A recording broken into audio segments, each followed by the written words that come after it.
throw things off on the back end. Other than that, name and arrows are up. Good luck and good ball.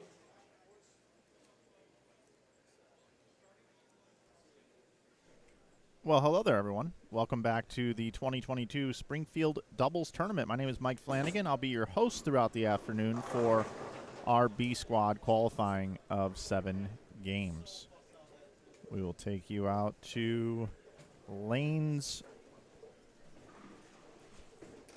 Actually, I was going to take you here. I did build that for you as well, but we start here 27, 28, 29, and 30. Bowling on a house shot. Let me actually put the pattern up on the screen for you real quick.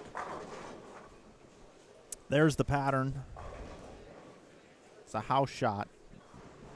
Means the outside part of the lane is dry, the inside part of the lane is got oil concentrated in there. Very high scoring. I'll go over the scores in just a moment. But I want to talk about who we have right here in front of us. We have Chris Prather, who bowled back-to-back 300 games to start the sweeper last night on the same pattern. You're going to see Prather attack the lane straighter than you ever see him and with more speed than you ever see him on the Professional Bowlers Tour. He is bowling with Brandon Biondo. Brandon, no stranger to our stream. Brandon, a great player. He'll also be attacking them quite straight. He's done very well at the holiday doubles, and those two guys are going to be throwing rockets to the pocket without hitting up on it too much, just being really nice to it, and they are going to bowl a bunch today, I predict. They're bowling with Jeremy Long and James Schumann. Over on 29 and 30, you got Derek Adams and Dakota Donham bowling together, and then right next door you got Justin Kennedy and Jordan Monins. So there you go. There's our 8 players to get started here. It'll be fun to watch Prather and Biondo in game number 1. Now, let me try to add in something else here for you.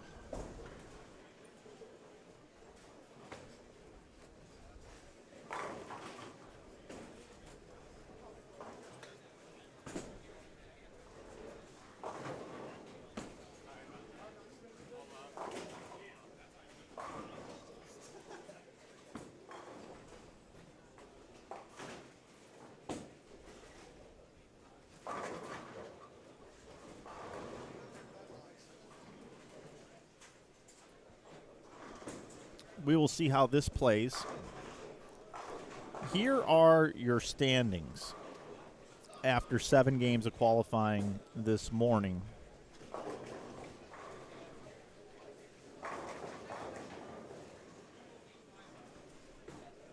So you see Nate Garcia and Michael Martell are plus 840. 840 is the number. At 626 over is Barrett and Rice. Third is Rick Justice and Sam Swinford. Fourth is Sean Lavery and A.J. Chapman. Fifth is Jen Meskey and Lauren Pate, who finished strong with 524 and 525 their last 2 games. They are plus 570. Sixth is Cam Crow and Jarrell Morris. Seventh is Cody Aldrich and Tony Resnick. They're at 567, 570 the number for Crow and Morris. And then eighth is Alan Smith and Brandon Leeskamp at plus 540. Then you see this number here with Kern and Taylor in ninth at plus 539. Then there's a 69-pin gap down to 10th, which is Stubblefield and Eric Sachs. Those standings are becoming available, if they're not already available, over on Inside Bowling Twitter feed. Those are available there for you.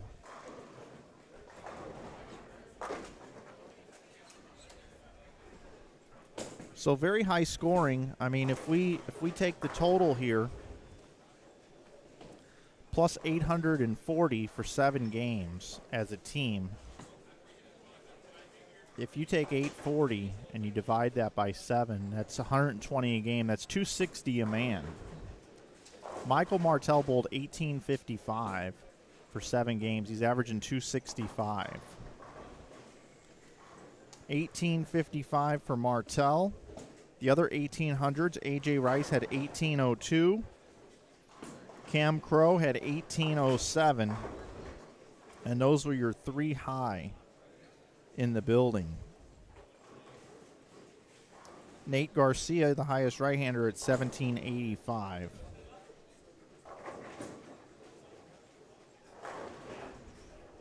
Pretty impressive shooting by the left-handers.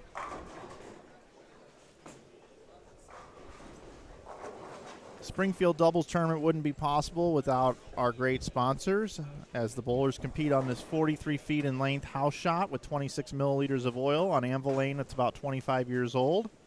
They have a 1 in 4 entry payout here. 1 in 4 will cash. $450 a team. They anticipate about 115 teams with re-entries, total entries. But we want to thank Ben Crazy here in the greater Springfield area.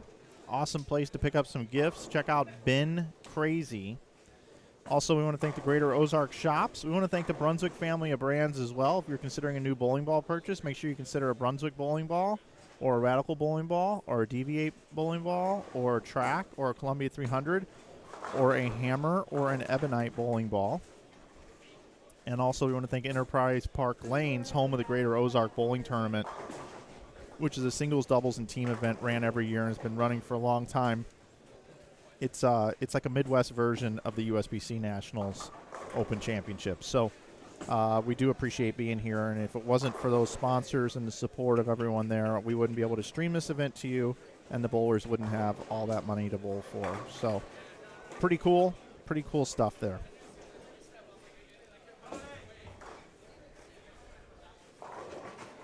The other players on this squad, they're using all 40 lanes for this squad. All 40 are being used. Dan Higgins and Chad Roberts are on lane 1. Zach Rhodes and Alex George are on lane 2. Packy Hanrahan and Anthony Lavery Spar are on lane 3. On lane 4 is Brian Kirkendall and Donnie Wilson. On 5 is Brandon Carlson and Kyle Dowden. On 6 is Russ Oviatt and Matt Zwig. On 7 is Jordan Horns and Jared Thompson. On 8 is TJ Lundry and Louis Mongillo. On lane 9 is Farrell Williams and Zach Wilkins. On lane 10 is Blake Starr and Jeff Hatt. On lane 11 is Carl Williams and Mike Williams. On lane 12 is Tony Andretta and Zach Payne.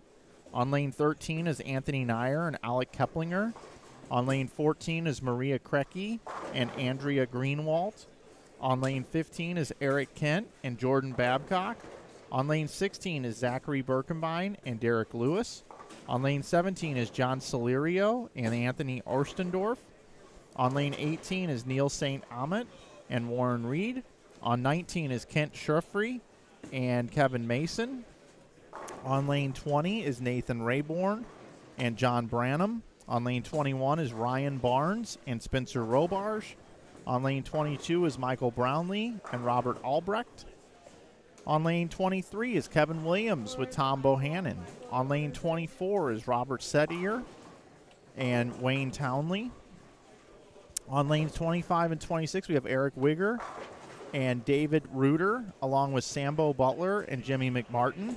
We've already covered these 2 pairs of lanes, so I'm going to skip to 31 and 32, where we have Zeke Childs bowling with Xander Dudley, Joe Baker, and Justin Wynn.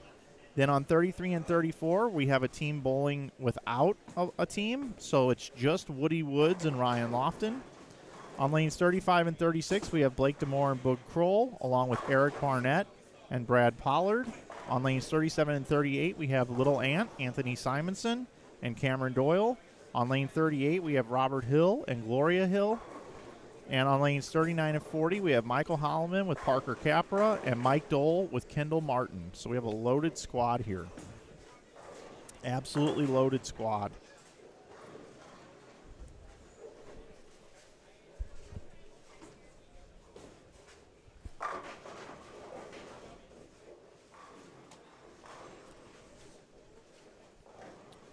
So that takes care of our housekeeping here in game number 1.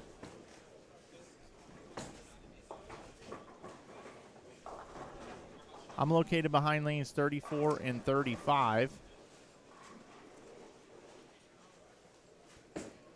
So this bay here is just to my left. And they are using all the lanes I have cameras on now, this squad, so that's good.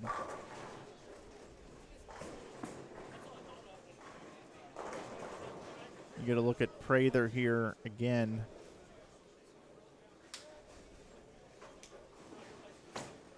He's throwing a multicolored red bowling ball down the lane. Someone in the chat said it could be a hype solid. I didn't get a chance to take a look at it. But what he's trying to do is he's just trying to attack the dry and take his hand out of it with a lot of speed. And he bowled back-to-back 300s last night doing that exact same thing. I'm gonna bounce out of these pairs for just a moment. And I'm going to take you over to lanes 35 through 38 where you see Anthony Simonson, and I got to adjust the exposure on that camera. I will we'll watch Anthony throw a shot real quick. I'll get those scoreboards looking better for you.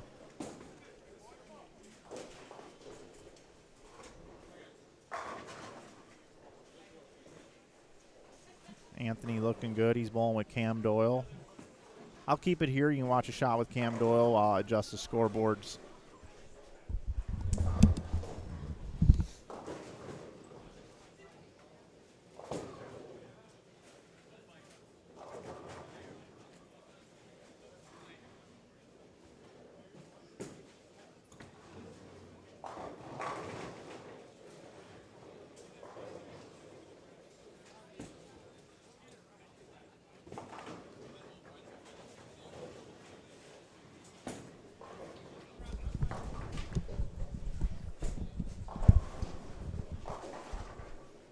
And Cam comes in a little bit light. Got that scoreboard fixed for you. So let's go ahead and take it back over to Biondo, Prather, and company. Keep an eye on Anthony Simonson.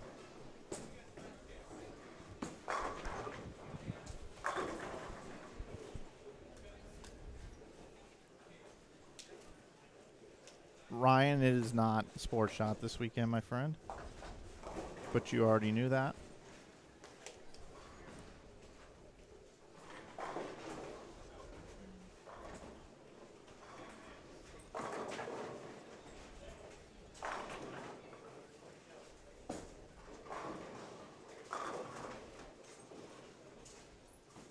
You can see Prather, he does it all. I mean, he can hook the whole lane. We watched him win the, what was that?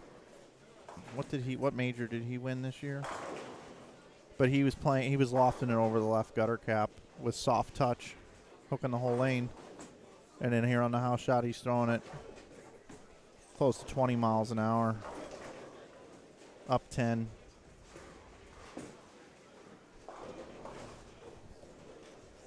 Very versatile player.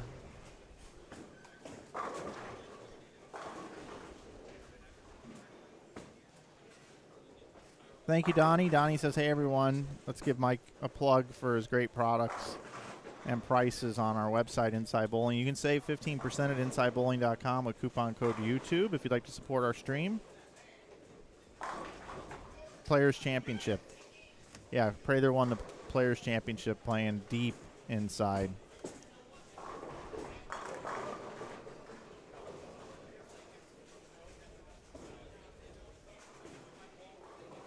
Stellar Field here, Stellar Field. Tell your friends, share the stream, let people know. We got some great bowling going on here in Springfield, Missouri. Want to give a shout out to Kevin Williams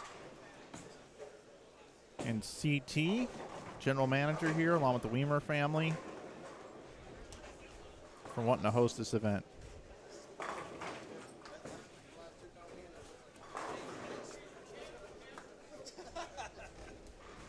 Zach Payne is on 11 and 12 right now. The skip procedure is skip 1, skip 2, skip 1, skip 2. So we will have players coming through here. We'll be able to take a look at several styles throughout the day. Thanks, Randy.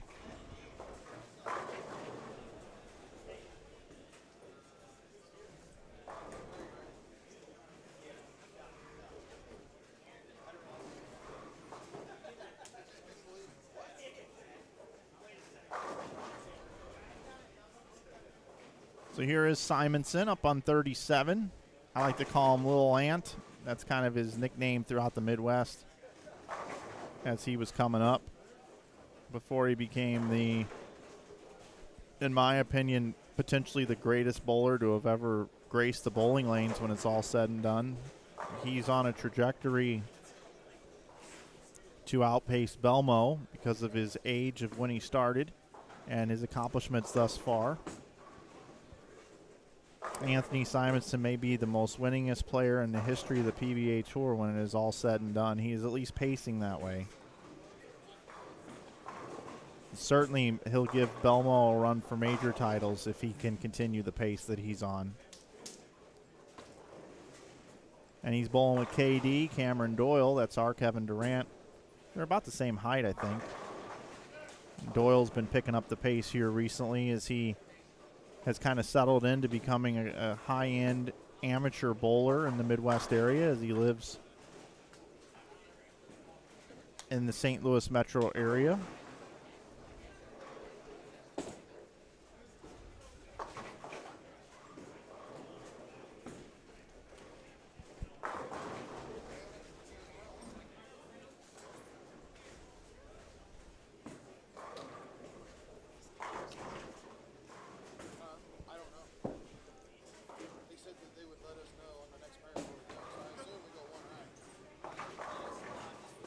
So we're going to continue to just kind of bounce back and forth between our pairs that we have. Here's Prather. He's got 4 in a row now, and just watch how far right he is. He's crossing like 11, and that ball just never really has a chance to overhook.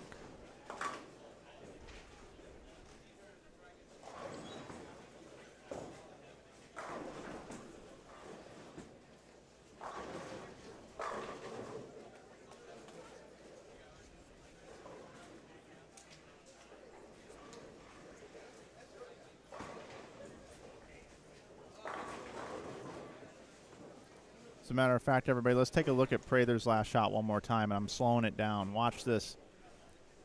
Crossing right around 10, and that ball just never, it's like on a straight trajectory. Looks really good. Back to real time, Brandon Biondo. He normally has been bowling the holiday doubles with Eric Pollock. Still got 279 left. Stepped out of that one a little bit, but when you're trying to throw the heater outside, that's what happens sometimes.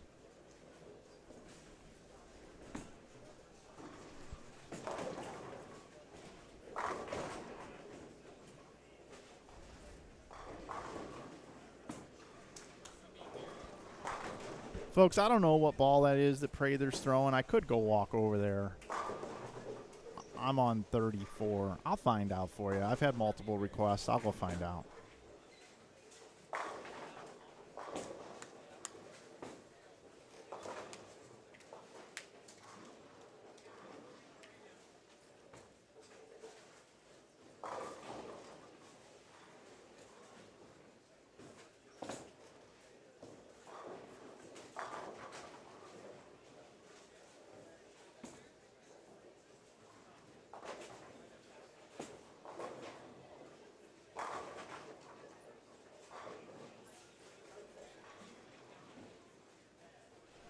Prather is using the hyped solid, and that's what he used yesterday as well to bowl back-to-back 300 games to start out the sweeper last night.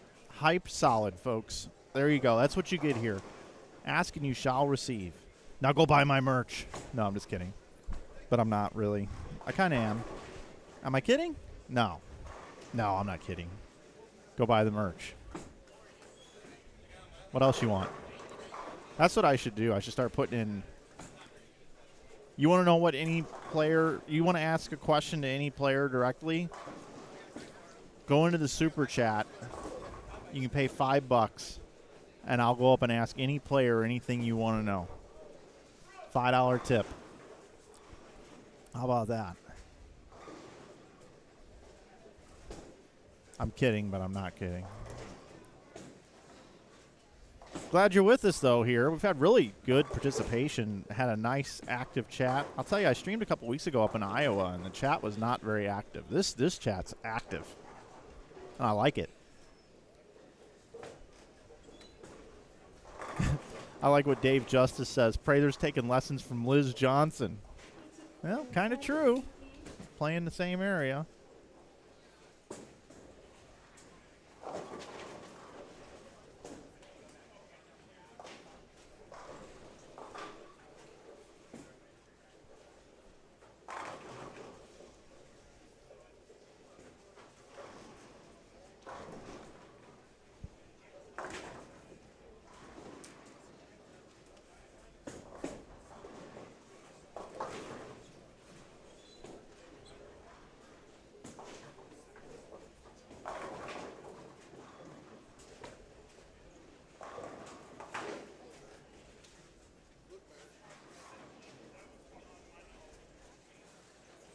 We'll go check in on little Ant, finishing out his game here. He's setting up the 10th here in the 9th. He still bowl 280. Pins have no chance whatsoever. Back over to Chris Prather, who is up in the 10th frame. Can still bowl 266.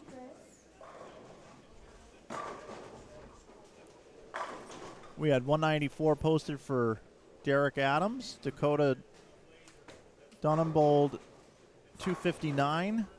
Justin Kennedy with 234.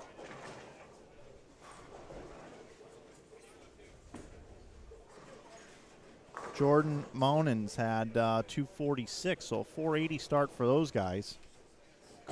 Now the best Prather can do is 245. Jeremy Long can bowl 212. Brandon Biondo 279. And James Schumann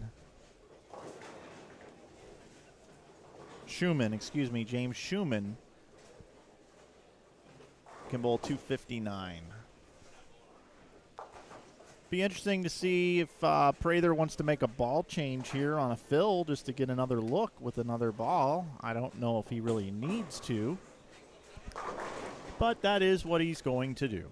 He is heading towards his bag. He has just opened it up. He is grabbing another ball. You will see him walk into frame in 3, 2, and 1. There he is. Looks like he's grabbed a solid bowling ball. I don't know if it's an IQ Tour. I'm speculating from this vantage point. In my opinion, whatever he is going to go to will be smoother, I would believe, and could wrap a 10 here. Nope, no issues. Chris Prather, 245 is his final score. We'll go check in on Little Ant as we have them both in game 1 here. Anthony Simonson can still finish with 280, and he gets the first one in the 10th. Over here, Blake DeMore can still get to 233. Boog Kroll, 259. Eric Barnett, rough game here for him. He's going to be sub 200. Brad Pollard, though, can still bowl 248. Robert Hill gets the second in the 10th, can bowl 227.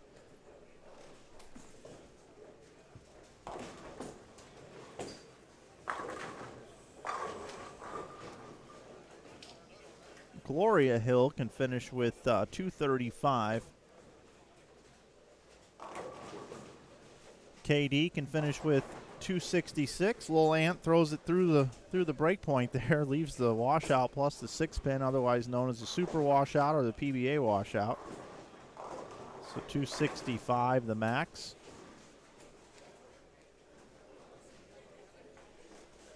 Anthony's kind of laughing about that one. I see him back here in the bowlers area. He was just back here.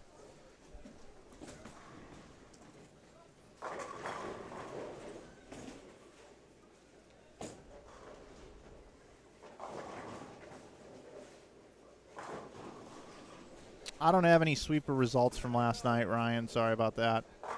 And little Ant backs it up at that one and covers it. That's how good he is. 265.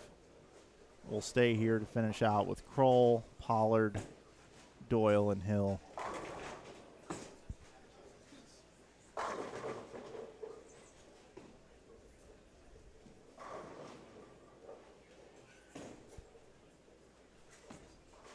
Pollard crosses over for a strike. Brandon Biondo next door, 279. Nice game, Brandon. Very nice game, Brandon Biondo. Take that, Chris Prather, my teammate. Amateur bowlers can outscore the pros too, buddy. And how about this here, Cameron Doyle, first one in the 10th. Not sure if Mr. Doyle's watching today. Haven't seen you in a while. Hope you're doing well out there. Cam can still get to 266 here.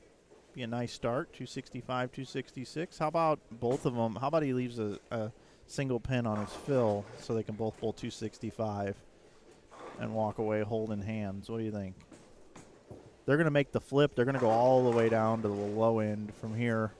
I see a Tom Hess 238 and Eddie Bird 199 on a re-entry to start the day. It's right in front of me. I see Zeke Chills bowled 223, 265 for Xander Dudley. Joe Baker had 224. Justin Nguyen had 191. Just looking at some scores around that are right in front of me that aren't on stream. So Cameron Doyle did get that second one in the 10th. Let's see if he can get 9 right here just so they can both bowl 265 and not have any sort of bragging rights on each other here. What do you think, 9 count, everybody? Nope. KD gets the win right there. How about that? 266, 265. Hell of a start, 531. 531. They are outpacing our current leaders after 7 games that average the building 265 a man. 260 a man, actually. 3640 the total. These guys are off and running. Very nice start for the team of Simonson and Doyle. And a nice finish there for Gloria Hill. Still a very respectable 462 to get started there. All right, let's bounce around here. Let's head back over where action is underway as we start game number 2. The action is fast. The action is furious. Let's take a look at Ryan Barnes now. The hits just keep coming with a messenger taking out the 10. Ryan Barnes, Spencer Robarge. Welcome to the stream, gentlemen. Hello, Brandon. Nice game, buddy. Way to show up your partner out there, Brandon. Way to show up your partner. He's not very good. You're going to have to carry him. I know, Brent.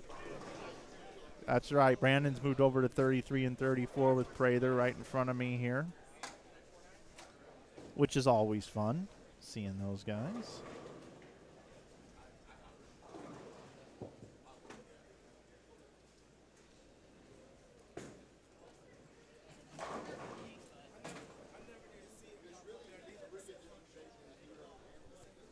Spencer leaves the 7 pin. I want to take a look here real quick. I've got Ryan Barnes, his first shot on slow-mo. We're going to take a look at his style, Ryan Barnes, here in just a second. I just want to make sure Spencer picks his 7 pin. It's like finishing your dinner. There you go. So let's take a look at this. Here's Ryan Barnes. It's crossing about 14-ish. Swinging it a little bit. Gets the messenger late. A lot of power there in Ryan Barnes' game. A lot of power. Back to real time. Barnes will be up on 27. Also coming into our stream here, we've got, along with these guys, we've got Michael Brownlee and Robert Albrecht, along with Kevin Williams and Tom Bohannon, going to be on 29. And then we're also going to have Robert Sider and Wayne Townley on lane 30. Now Ryan Barnes opens with a double. Off to the races is Ryan Barnes.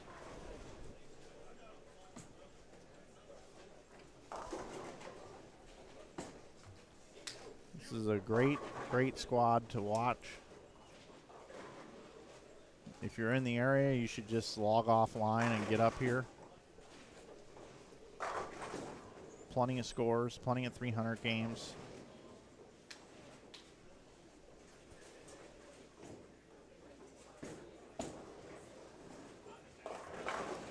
There was a rule regarding PBA titleists on these teams. I don't remember what it was.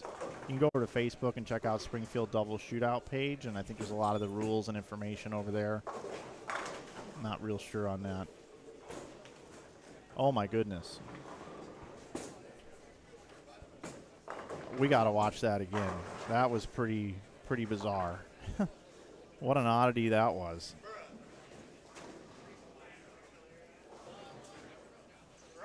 Are you guys ready for this? Let's try to see what happened here.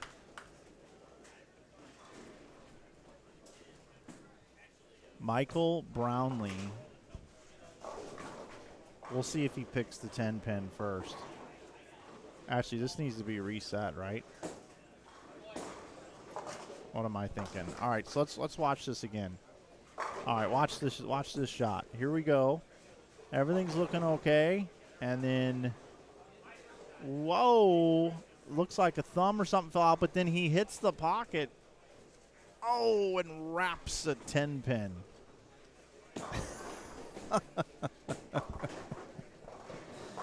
Wow, that was pretty interesting, huh? So yeah, that's a gutter, and now here comes his spare attempt.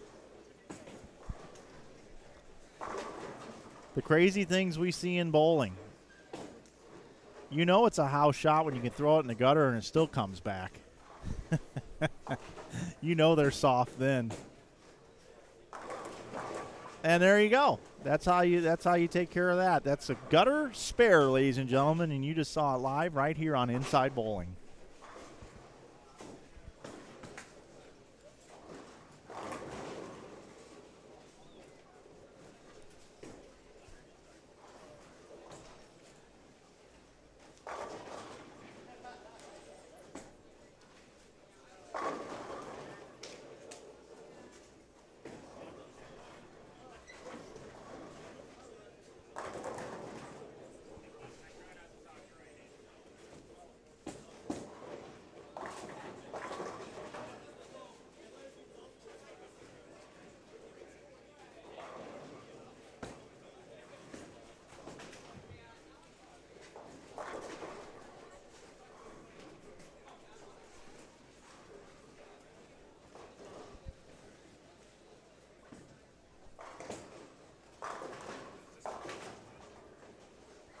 We were talking about shorts with Hess, and he switched to black shorts for this block,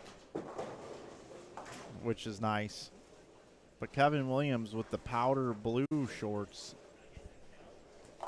with the black and I think a bluish shade on the shirt. I don't know if this works. And he was also talking about fashion in the booth, but I guess we'll go with it.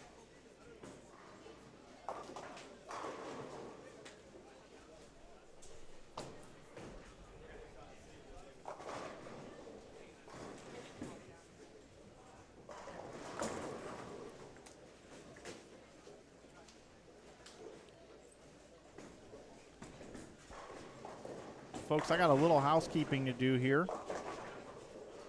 So I am going to step away for just a moment. I'll come back with scores when I get back.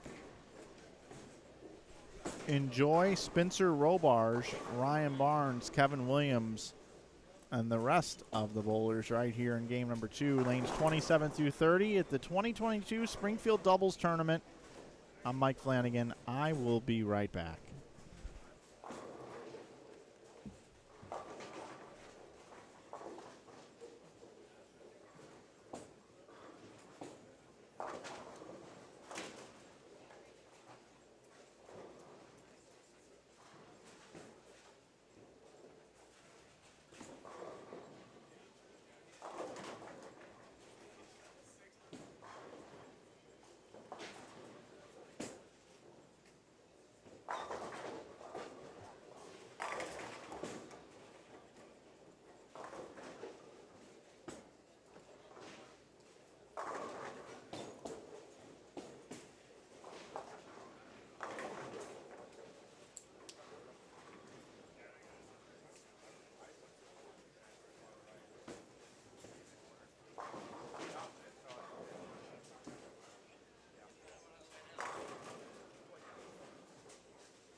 All right, everybody, I am back.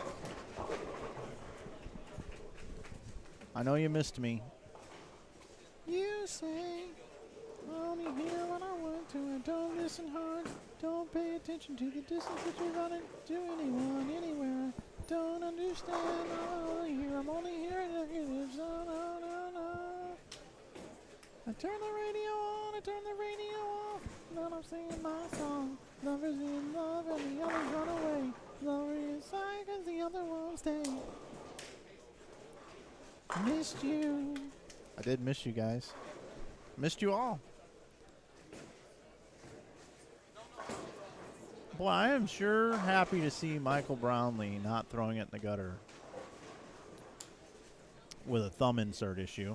Got Ryan Barnes here, can still get the 259. Spencer Robarge, 258. That's a cool 517. Look at that 6 just slap right into the 10. Got K. Will over here. Hey, what's up, everybody? I'm on a live stream. I commentated the whole first block. I'm left-handed. I think I'm out-average everybody here, and he probably will. He's working on 300. 300. I don't know why they call it 100. It's 300, 300, 100, 300. So he's got the front 5. So now that I just said that, what's he going to leave? Blower 9 pin here? What do you think? That's what I'm going to say. Blower 9 for Kevin Williams. No chance of striking. I've mentioned 300 and 300. Nope. He's got front 6. We're in Springfield. What do you expect? House bowler. And Spencer. Oh, tripping ain't easy on that 6 pin, is it, Spence?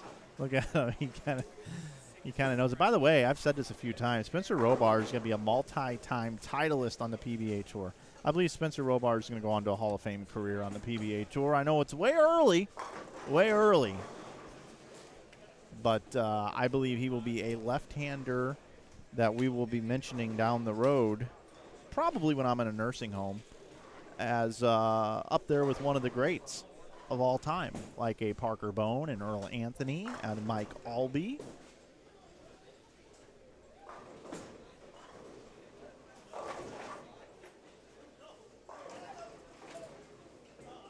I truly believe that. What do I need? One of those like tables with the sign on the front that says Spencer Robarge is a PBA Hall of Famer in the future. Changed my mind. And I don't say that about a lot of people, but this kid's got it.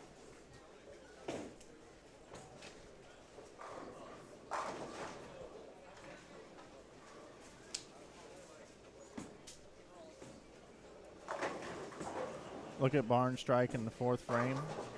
I can't go back that far on my replay, but I'll check it out later.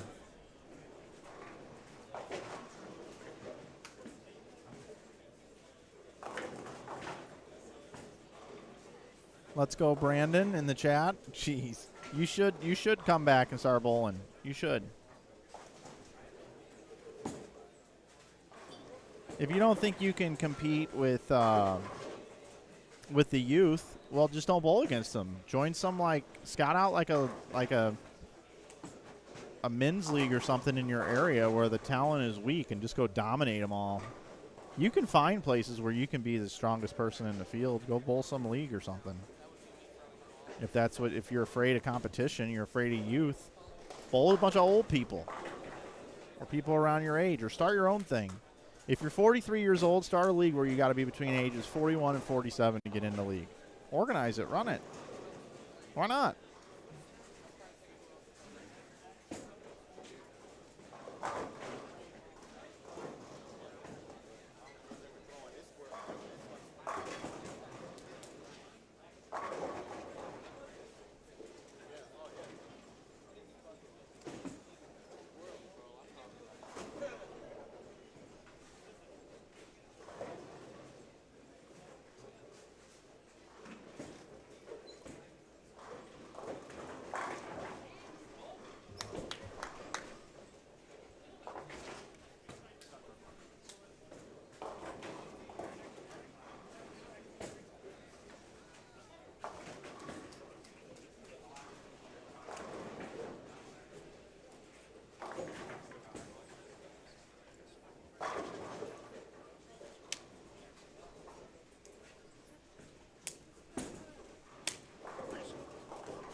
Looks like Tom Hess bowled 265. Eddie Burke bowled 234. Excuse me, 264. Down on 39 and 40. Ryan Barnes first shot in the 10th. Tripping out the 4-pin. Spencer can bowl 237. Michael Brownlee, 181 now the max. Kevin Williams misses in the 7th. I did not see that. I had a ball bounce out of the gutter there, single pin.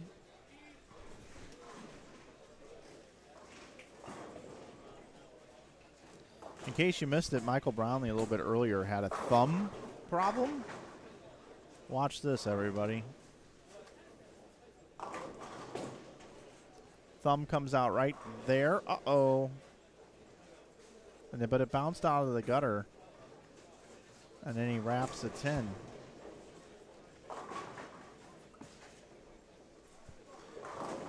Back in real time, Ryan Barnes doubles in the 10th.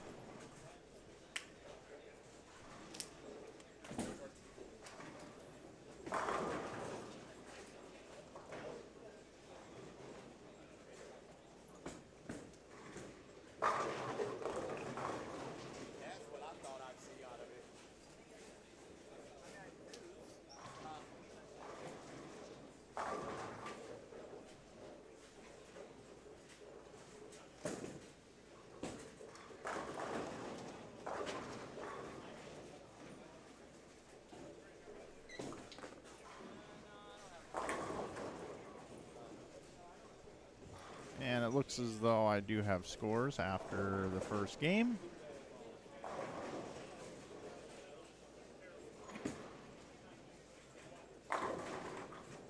Oh, interesting.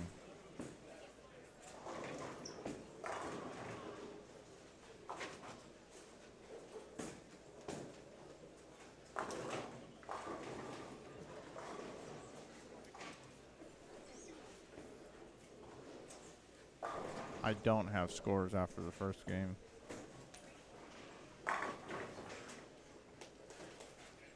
They sent me scores after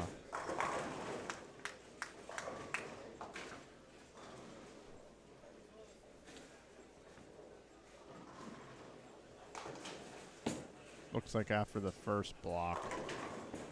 Yep, nope, don't have scores yet. Working on that.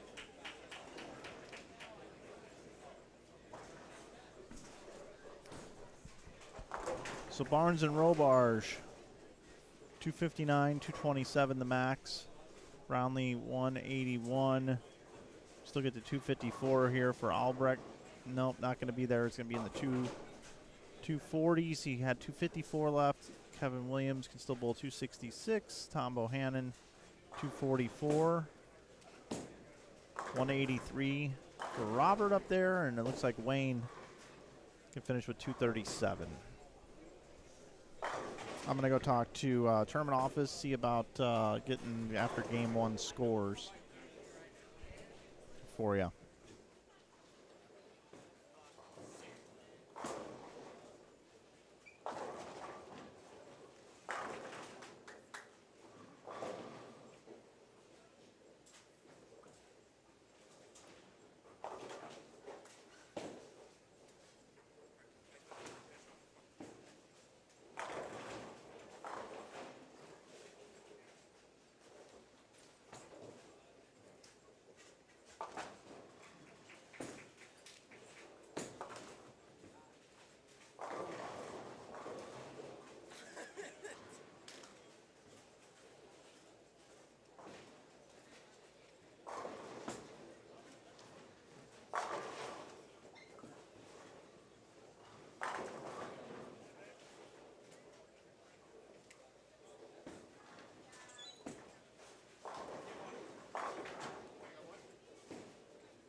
So there is Kevin Williams going to finish with 245 potentially. I do have scores after game 1. I just have a printed out copy in my hand, so I'll read them off to you.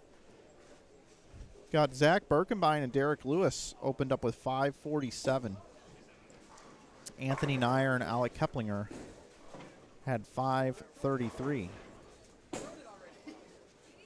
Simonson and Doyle had 531. Holloman and Capra had 528. Zach Rhodes and Alex George had 525. Prather and Biondo had 524. Imagine bowling 245 and 279 in your 6th. Woody Woods and Ryan Lofton bowled 524. Ryan Barnes, Spencer Robarge had 508. Michael Brownlee and Robert Albrecht had 506. Zeke Chells and Xander Dudley had 488. Brandon Carlson and Kyle Dowden had 482. Packy and Anthony Lavery had 481. Justin Kennedy and Jordan Monins had 480, it looks like. 480, yep. Higgins and Roberts had 471. Oh, I missed Blake DeMore and Bud Kroll had 476. Eric Wigger and David Reuter had 468. Farrell Williams and Zach Wilkins had 466. Kevin Williams had 238. Tom Bohannon 226 for 464 the first game. So there's some scores for you. What do I have up on the screen right now? Why does it say game 7? That's totally my bad. What the hell was that? I loaded all these graphics in, and I guess it defaulted over to game 7, and I just caught it. So this is game 3, everybody. Game number 3. Coming up here.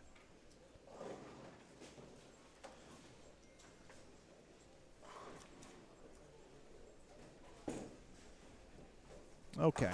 So I've got my scores, I got my pairings, I'm good. Back in pretty good shape here. For the shape I'm in. Glad you're with me here today on Inside Bowling. I want to welcome in all of our viewers. Thanks for participating in the chat.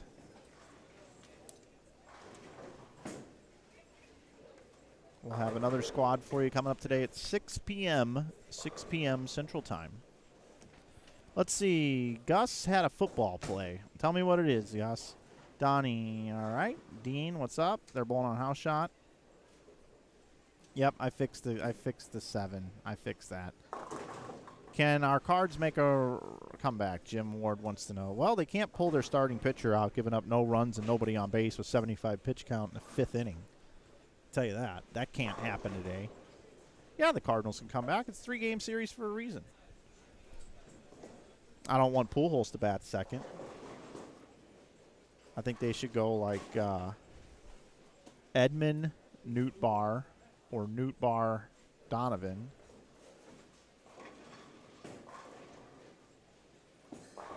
Or Edman, Nootbaar.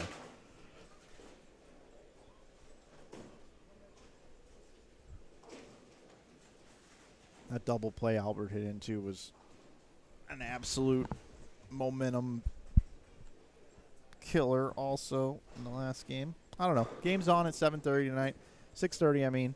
You know, the thing is with the baseball playoffs is the pitching is so good. I think there's a game right now in like the 11th inning between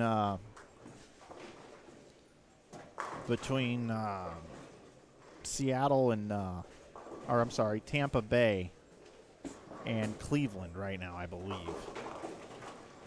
Let me see. Check on that one. Yeah, they're in the 11th, bottom of the 11th, 0-0. How about that? 0-0, man. Pitching in the playoffs is what it's all about.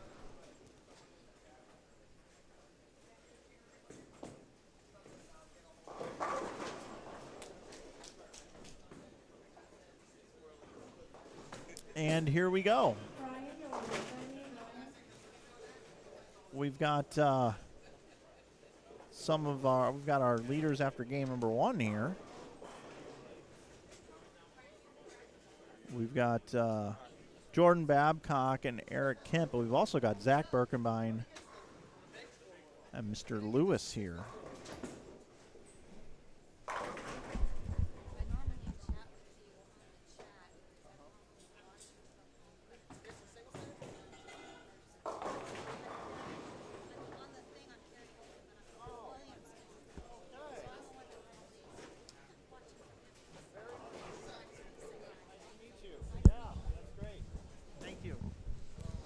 All right, meeting some folks here from the chat in person. So Derek Lewis, Zach Birkenbein. Here is Zach over on lane 27. He's playing right up the tube, right up the middle of the lane.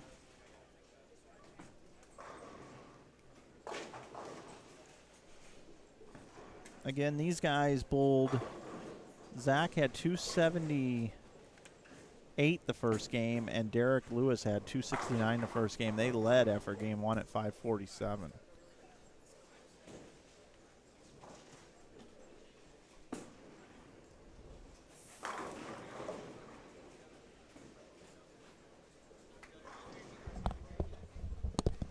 Hey, I need to say something. Yeah. Tom Hess is wearing black shorts now. I saw that. I know. That is hilarious. I So when he know. crushes them, you know that's why. I know. I know. He switched. But I had a question for you after we were talking about shorts and all. Do these powder blues really go with the blue? No, and I knew you were going to say that. Yeah. Maybe I did on purpose. Yeah, maybe you did. Maybe I did. Maybe I got in your head a little bit. I was wondering about that. Maybe I was coming to Tom's side. And, Yeah. it doesn't have to be perfect matchy-matchy. Yeah, he and Eddie didn't get off to a good start the first game, but they bowled a good second game. Well, only time will tell. I know. All right, thanks, Kevin. Kevin just came by, picked up the headset. He said, "Hey, Tom Hess is wearing the black shorts now." He did switch.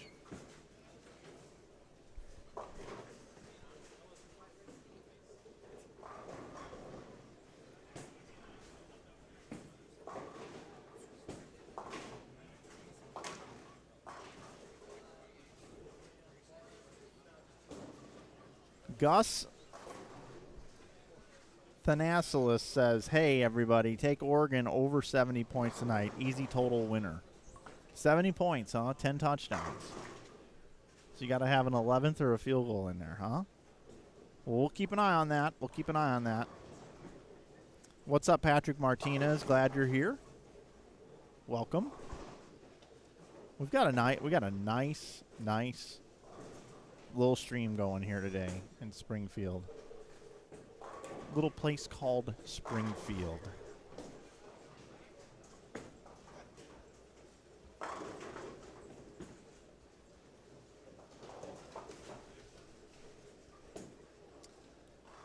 Here in Springfield, I'm talking about a place where the beer flows like wine, where beautiful women instinctively flock like the salmon of our Capistrano. A little place called Springfield.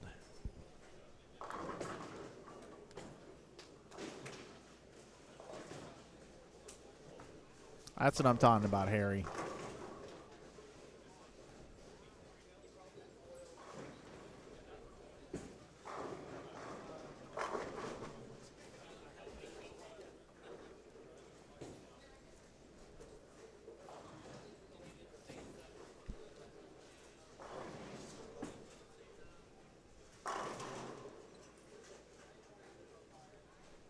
I don't think I introduced that Anthony Ostendorf is on the screen. And his partner, John, Neil St. Ammett, and Warren Reed right here. We got an Ostendorf in the chat.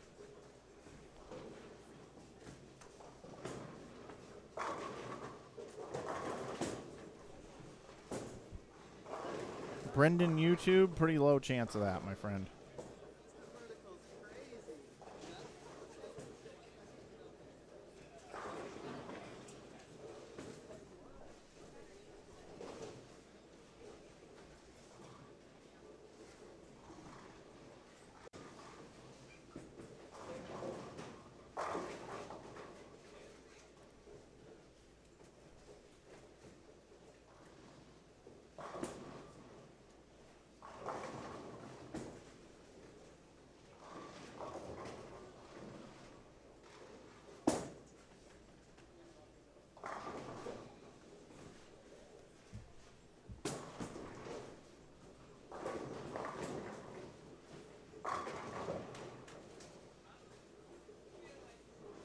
Brad Pitt is from Springfield, Missouri. That is a good little fun fact. What's up, Dave? Watching in California while at work? Best way to do it, man. Best way to do it.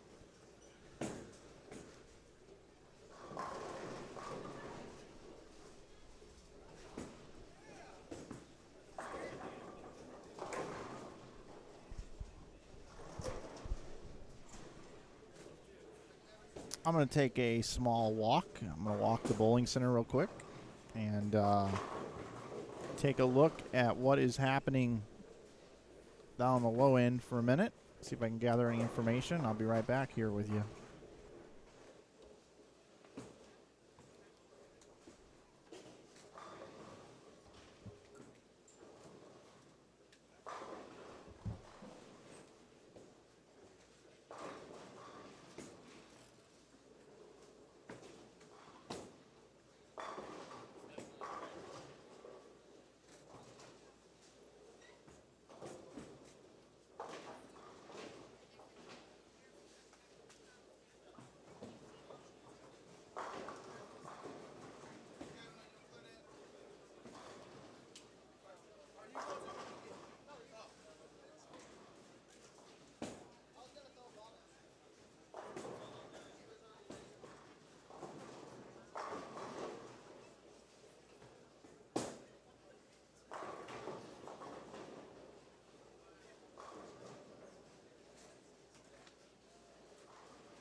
All right, I'm back from my walk.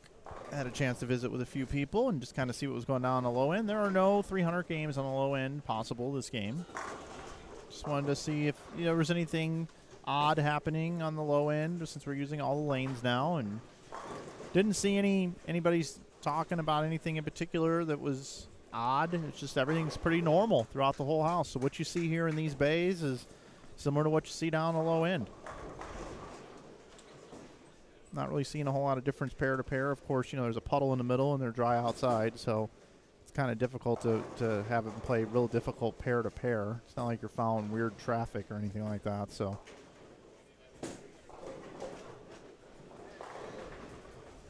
There's a little update from inside the walls here.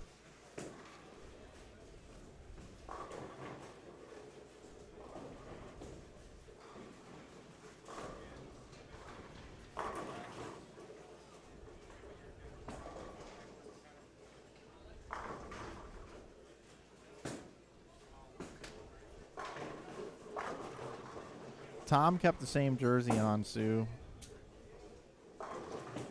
What's going on, Ian? How you doing? Watching from the UK.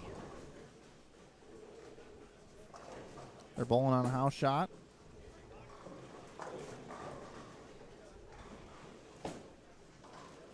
I really don't have to give you a pattern, but there's what they're bowling on. House shot.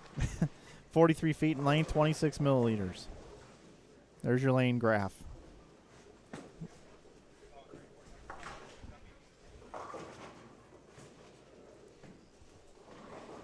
You know what's funny? I always have 100, 200 more viewers whenever it's on a house shot. It's crazy.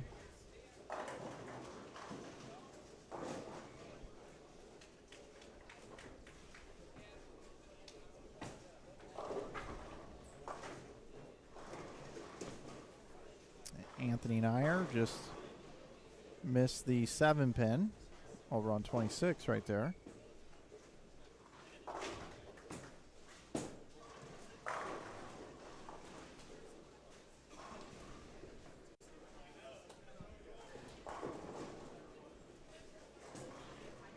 Oil in the lane's 50 feet. You guys are funny people.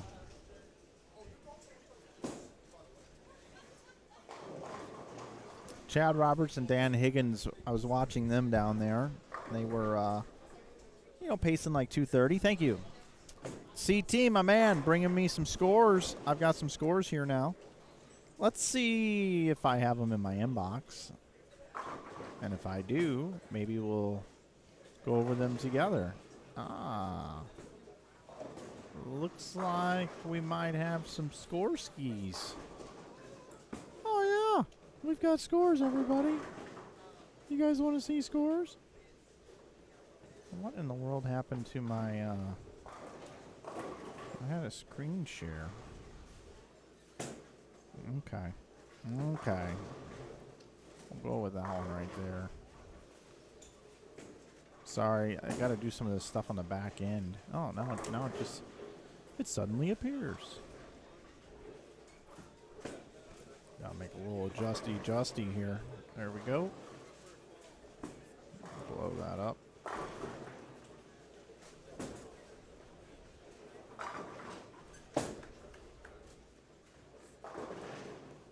All right. You guys want to look at scores with me? Here we go. This block only. Currently right now we have Chris Prather and Brandon Biondo are leading. Biondo 279, 298. He's only 23 pins away from being best. Perfect. Pretty nice score right there, I would say. Birkenbein and Lewis 1018. Barnes and Robarge 1004. Nyer and Keplinger 978. Kennedy and Monens 972, along with Simonson and Doyle. Hanrahan and Lavery 970. Holloman and Capra 965. Rhodes and George 964, along with Higgins and Roberts. 481 and 483 for those two guys. It's pretty normal. Blake Demore, Bug Kroll, 959. Woody Woods and Ryan Lofton, 954. Farrell Williams and Zach Wilkins, 948. How about Eric Wigger and David Reuter, 947, along with Carl Williams and Mike Williams with the same score. Brian Kirkendall and Donnie Wilson at 932. Michael Brownlee and Robert Albrecht at 931. Mike Dole, Kendall Martin, 928. Kevin Williams, Tom Bohannon, 920. And you can see the rest of the scores as I scroll down. You can always rewind this back to look at the scores, as it is a DVR to YouTube stream. I'll go through the rest of the scores, and then we'll get back to the action. There is your entire squad here. A lot of bowlers on this squad. A lot of bowlers to get to. Tom Hess, Eddie Bird, 437, 516. I'm not sure why this isn't in order, because they should be higher. I don't know why they were buried at the bottom of this list. So 953, right? 953. Let's see where that puts them. Gets them on the first page at least. All right. I'm dizzy. You're dizzy. Everybody's dizzy. There we go. Just in time to watch Anthony Nyer leave the 210 as a left-hander. Hello.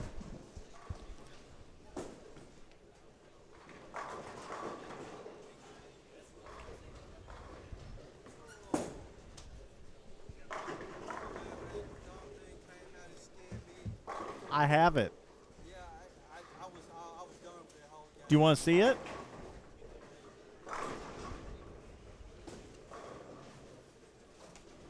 All right, I'm replaying this real quick, everybody. He wants to see it.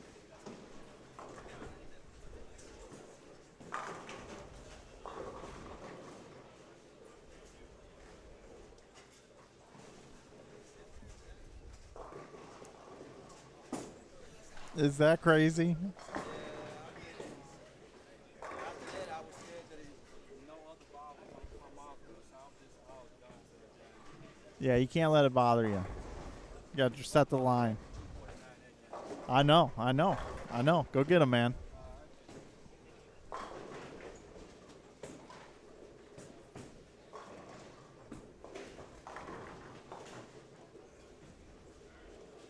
It's just up here with Michael Brownlee, who had that oddity with his freaking thumb falling out. He wanted to see it, so I showed it to him. Pretty cool. Pretty cool. It sucked, but it was pretty cool.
So 185 for Eric Kent, Jordan Babcock. You still get the 214, 267 for Zachary Birkenbein.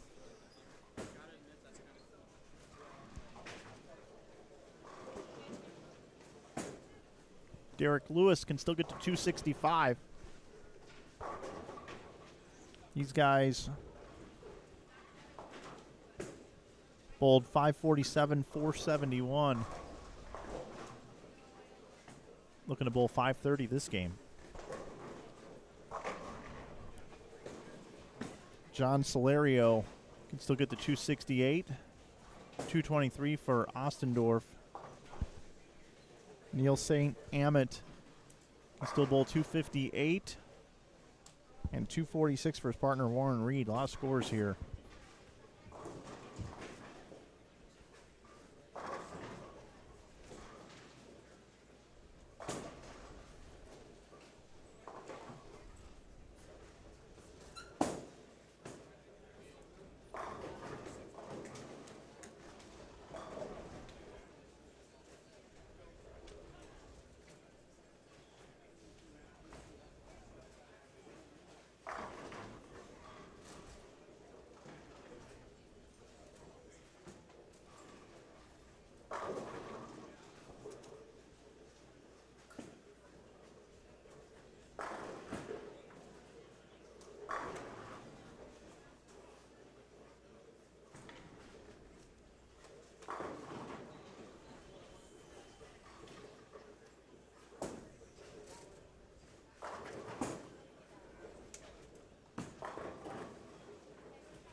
No problem, Brad.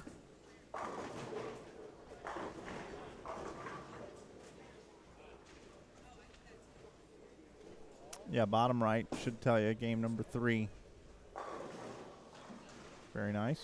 Very nice.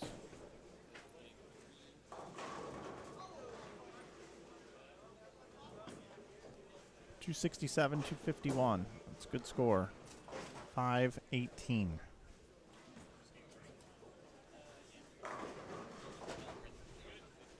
Game 4 coming up next. Oh boy, here comes the spam in the chat. Fill life with emotions. And here's a link, everybody. Find love from 69 Mega. Got rid of that pretty quick in the chat room.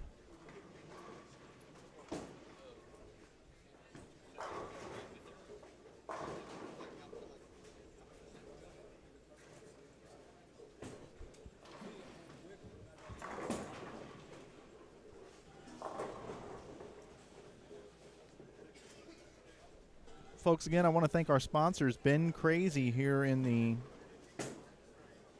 Springfield area. Also, the Greater Ozark Shops, Brunswick, Enterprise Park Lanes, and, of course, also here at Inside Bowling, where you can save 15% in our store at InsideBowling.com with coupon code YouTube.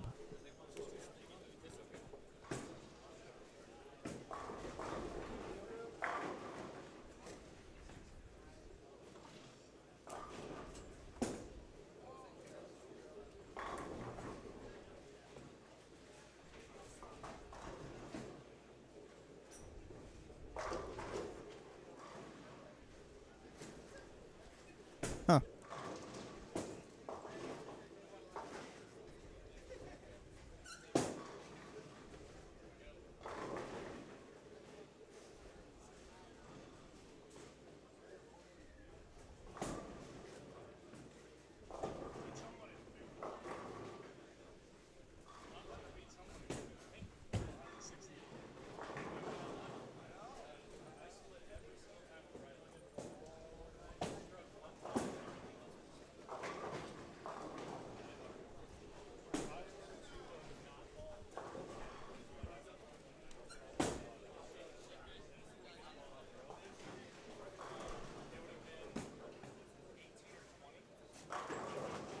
We're officially getting into game 4 here on the left side of the screen. Zach Wilkins, Farrell Williams coming in along with Blake Starr and Jeff Hyatt.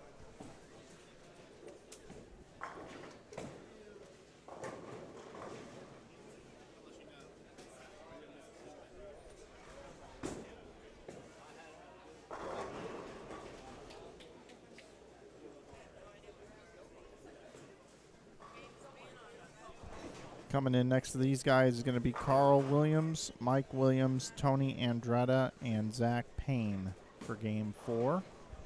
Officially out of Game 3. Now in Game 4 of 7.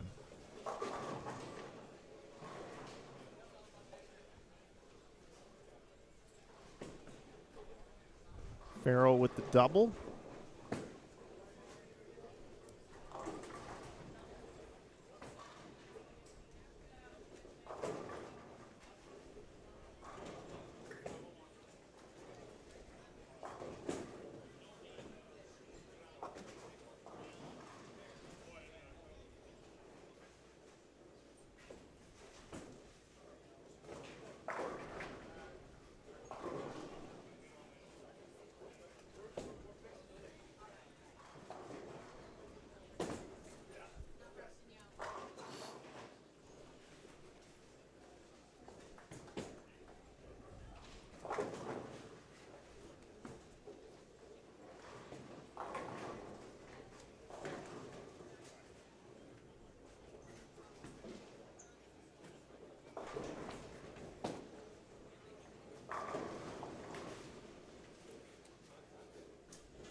Is there a link for the school?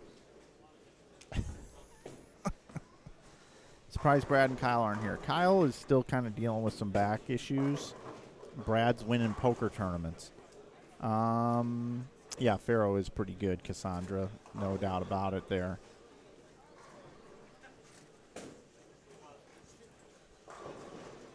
And I understand the sarcasm. You gotta love Pharoah Williams. I'll tell you what, this is like Williams galore. If you like the last name Williams, well, saddle in, everybody, because we got Mike Williams, Carl Williams, Pharoah Williams right now. And you might as well convert Zach Wilkins into a Williams. Let's call him Zach Williams, Jeff Williams, Blake Williams, Tony Williams, and another Zach Williams. 2 Zach Williams up on the screen. So we got 8 Williams, and they're all related. They're all brothers, all of them. They're all from the same family.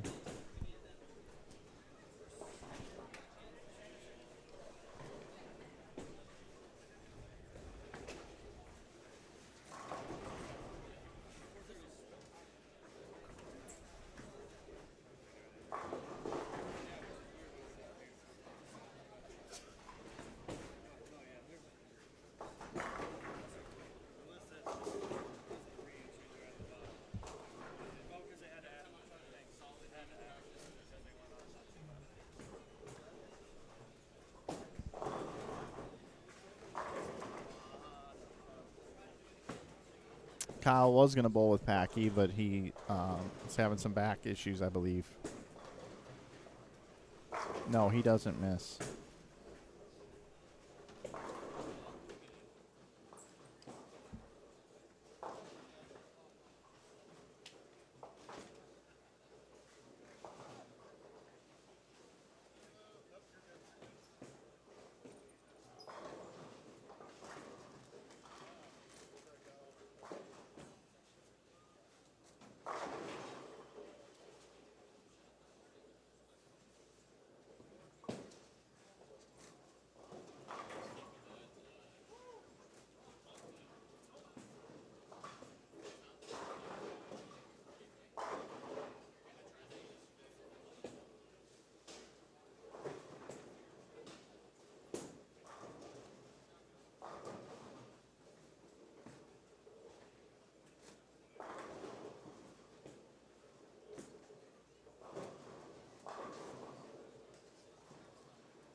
Yeah, I think Dan and Chad will catch the streaming pairs. It's just going to be a little bit. They're making their way down. Making my way downtown. You guys know that song?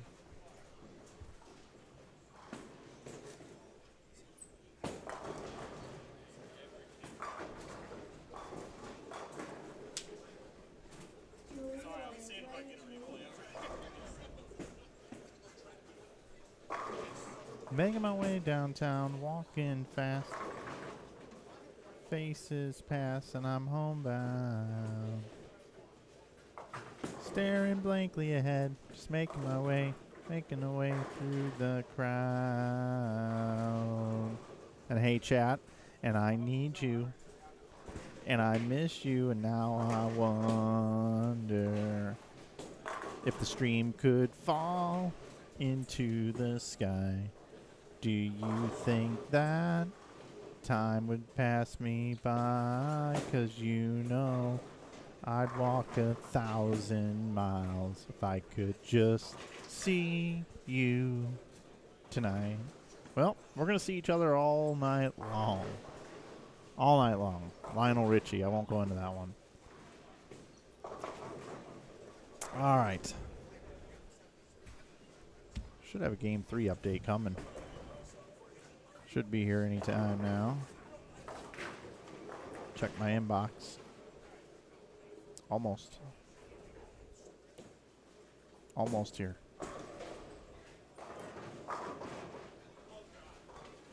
It won't be long. Farrell leaves the 7-pin. He's getting caught up a little bit here now. Back-to-back single pins on the right lane.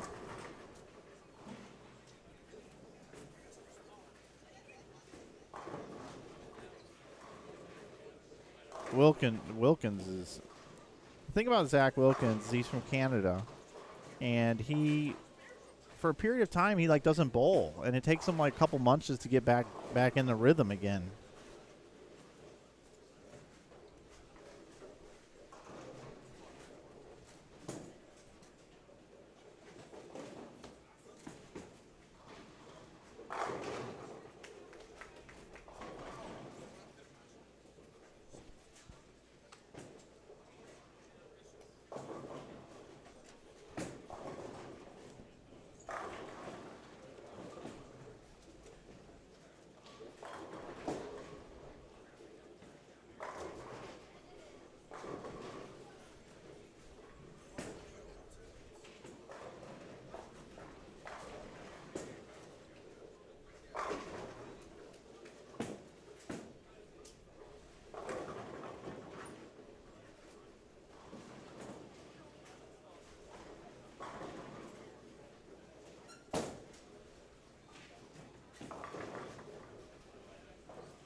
We ever get a final in that baseball game, everybody? Oh my God, I don't think we do. Holy cow. Folks, let's check in around the league.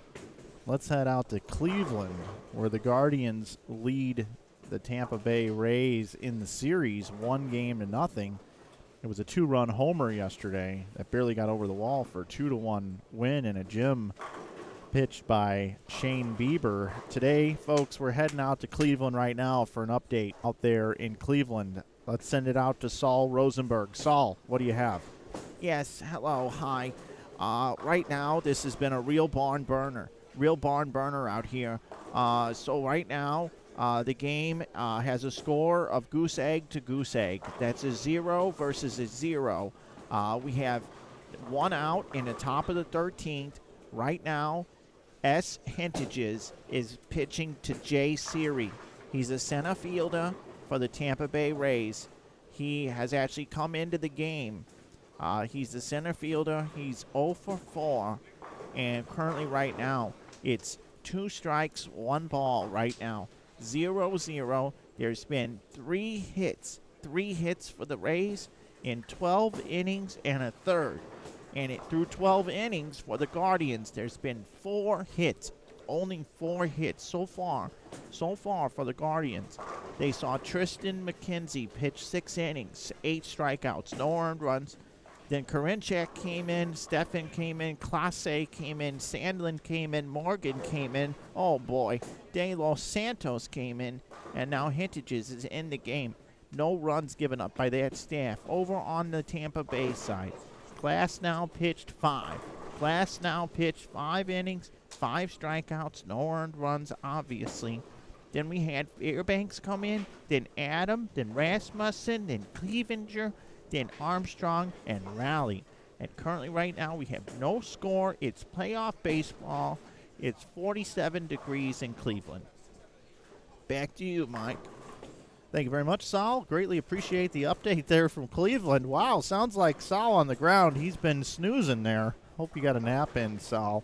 0-0, top of the 13th. If you want to watch that game, you can tune in on ESPN2.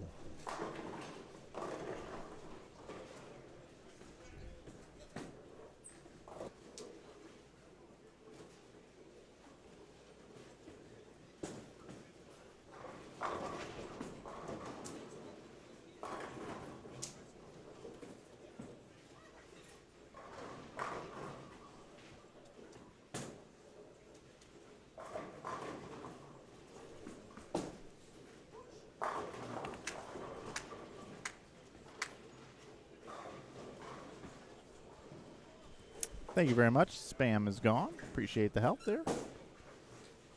Thank you, thank you. Oh, wow, look at this backup ball.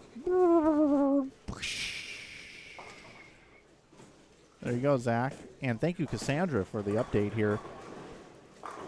Wilkins broke the USBC record with 1455 for 5 games. He bowled 297, 289, 289, 300, and 280. He had 54 strikes. That's our reporter, Cassandra Shivers Williams, coming in with that update. Kind of enjoying the updates.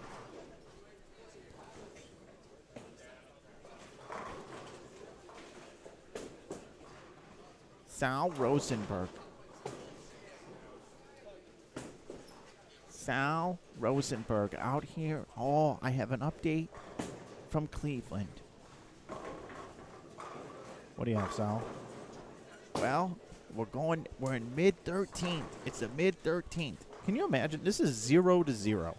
And here, Sal, who does Cleveland have coming up here in the bottom of the 13th? Well, they have their 7th, their 8th, and their 9th hitters. Likely not to get a hit. Will Brennan, Luke Miley, and Miles Straw. Speaking of which, anybody want to grab me a milkshake? I could use a straw right now. Okay, Sal, that's enough. You're in the 13th inning. Get out of here. Get out of here with that crap. We're trying to broadcast a bowling tournament here, Sal.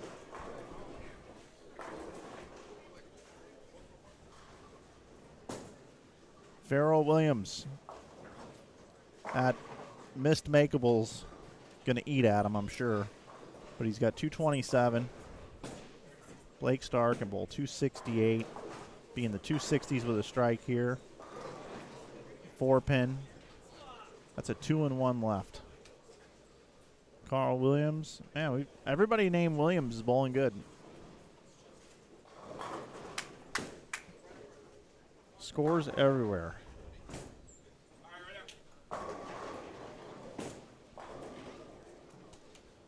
Alec Keplinger. He's got the front 8. Over here on 31 and 32.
Keplinger has the front 9.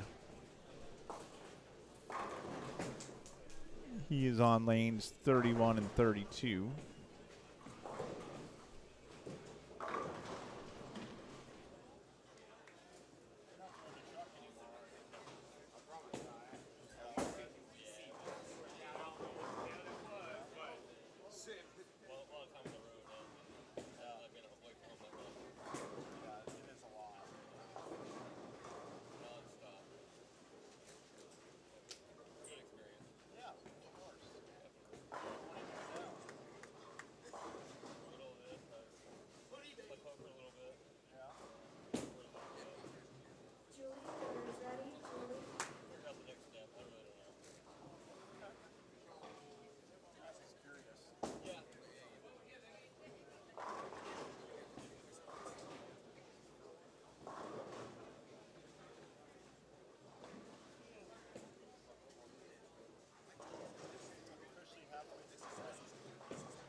Yeah, I know you guys want me to try to get over there.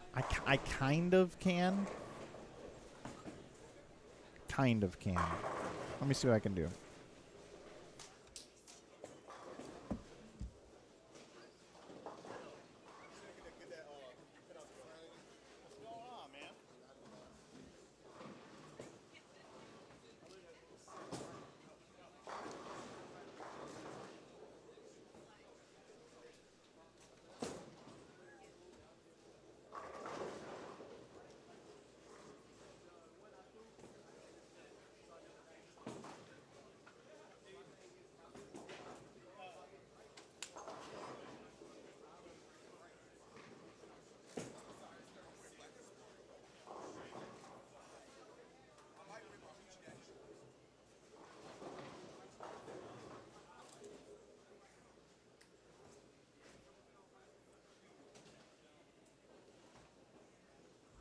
All right, I got it done. Here's Alec Keplinger. Gonna happen, everybody.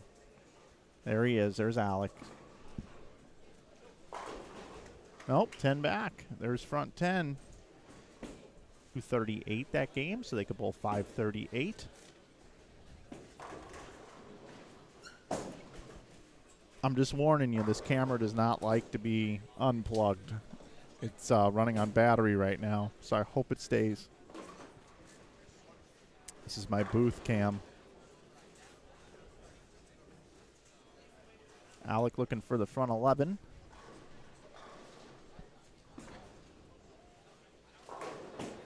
He's got it. So Keplinger front 11.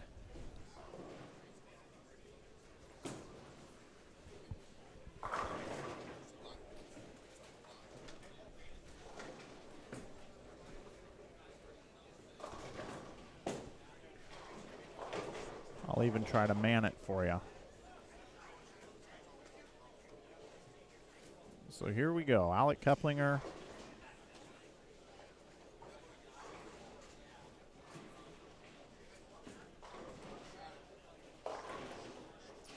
$298, looks like. Nice game, Alec. Back to our regularly scheduled programming. Let's bounce out of there and let's check out lanes 35 through 38, shall we? Looks like Neil St. Arnott's bowling pretty good. Warren Reed as well. A lot of players are telling me they're re-entering on the C squad, the bowled A squad, and didn't bowl so well. I'm going to move this camera back now.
I like your pick here, Randy. Or excuse me, Greg Hansard. He likes McFlabberwoozy spelled correctly and Tinkelson. That would be a great doubles pairing. I don't know if you guys know about the legend of John McFlabberwoozy. He was a great high-stakes player. He was the best bowler I've ever seen to come out of Antarctica. McFlabberwoozy. He could bowl in the extreme cold. Steve, your order's ready, Steve. He set the record for the most amount of cracked bowling balls in one season.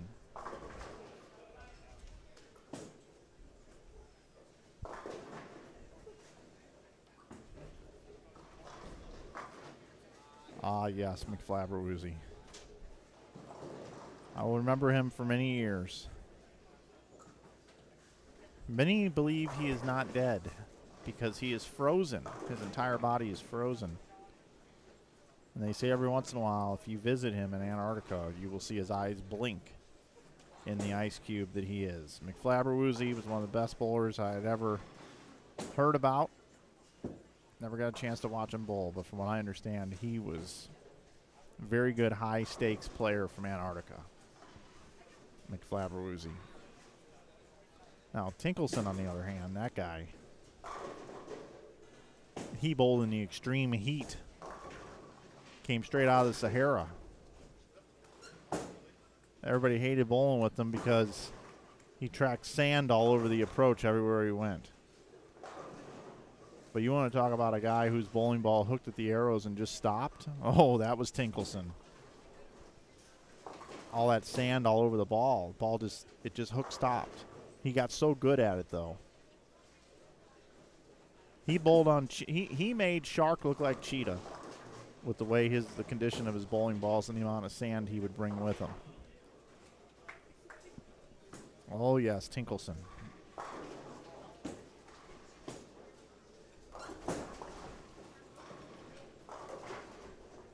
Whoa, that was a very interesting hit there. I actually want to watch it again. Yes, I do. Yes, I do.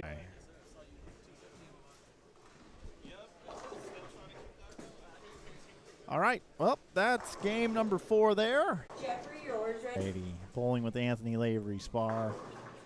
Brian Kirkendall, Donnie Wilson. Right next door, we got Brandon Carlson. We've got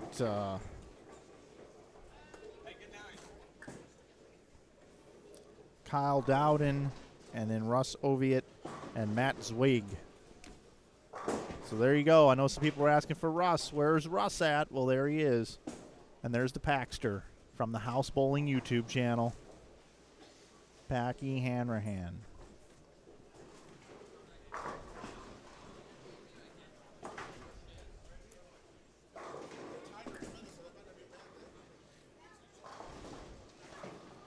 Oh, Sal Rosenberg has an update from Cleveland. Sal, take it away. Yes, hello, Mike. Hope you all are doing very well in Springfield at the doubles tournament. I wish I was there because this is so boring.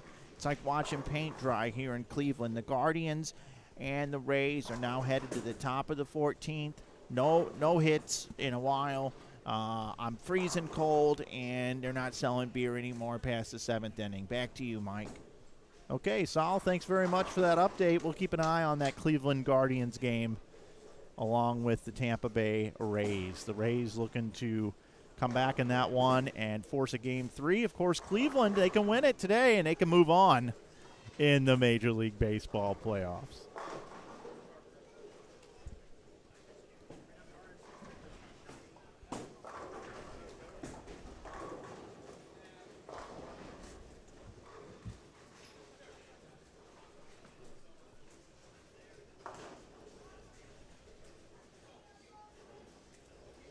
Would the equivalent of that game be like us watching bowling and we had 14 games of straight gutters and we're going to the 15th game to see if somebody can knock over a pin?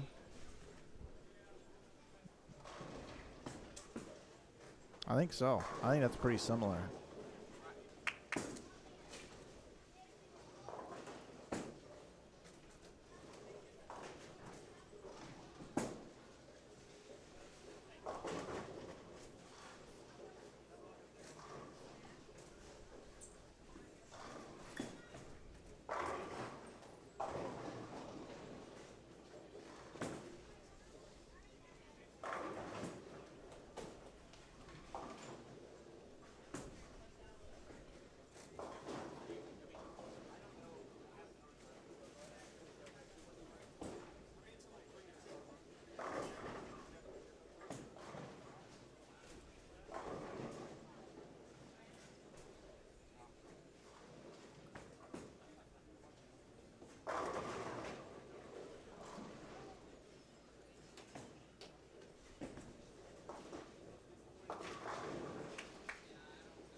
in the standing sheets.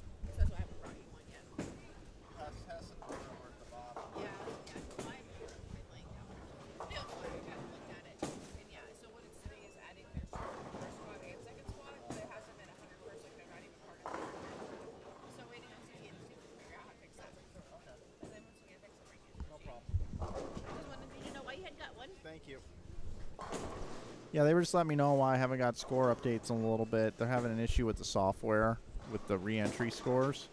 So that's why Hess and Bird were at the bottom of the list when I was calling them off earlier. So we just got to kind of hang out with it. So that's just the way that it is. So.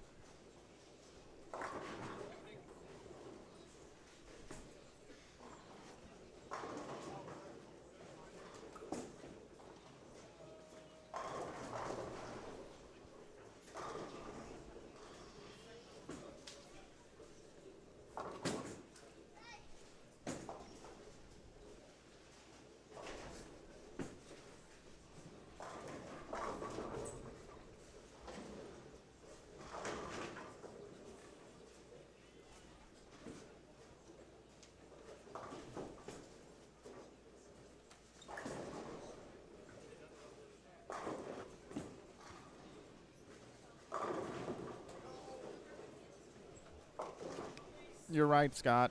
Oviatt doesn't have to loft it to the gut to the arrows like he did up in Iowa a couple weeks ago.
Don't forget, everybody, we have a C squad coming up tonight at 6 o'clock.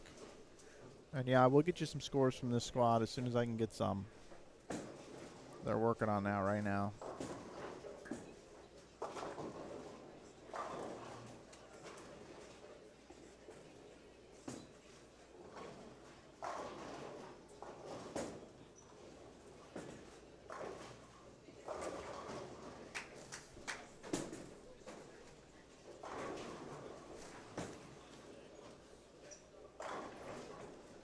Throwing pins around as front six, looking for 7.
Hey, Betty, no, neither one of them are bowling.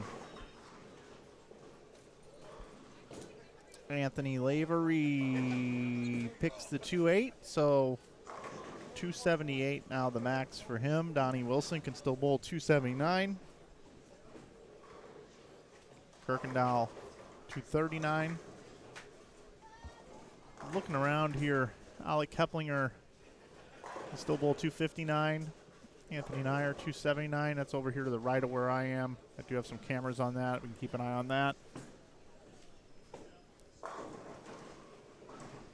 Glad you're with us here.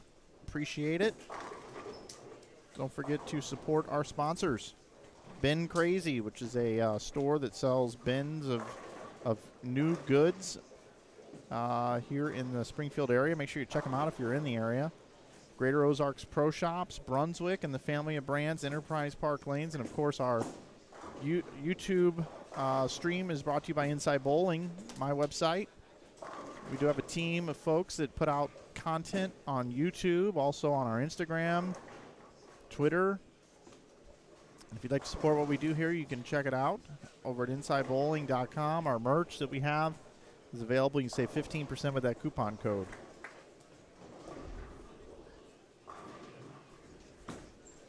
The oil length, yes, I do know the oil length.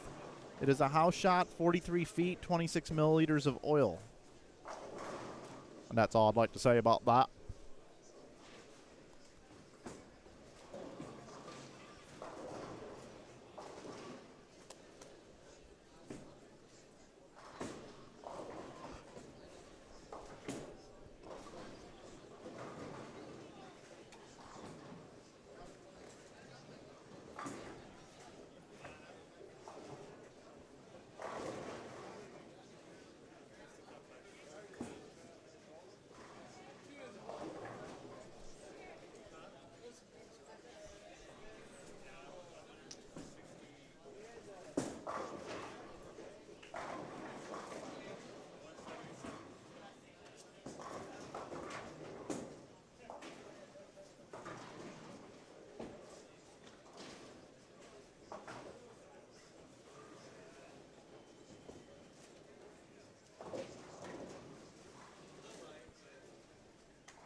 Man, a lot of spam today in the chat.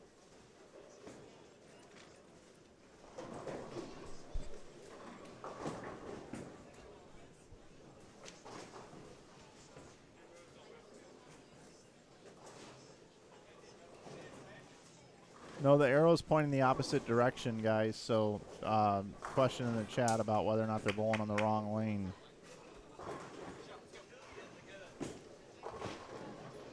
They're not bowling on the wrong lane.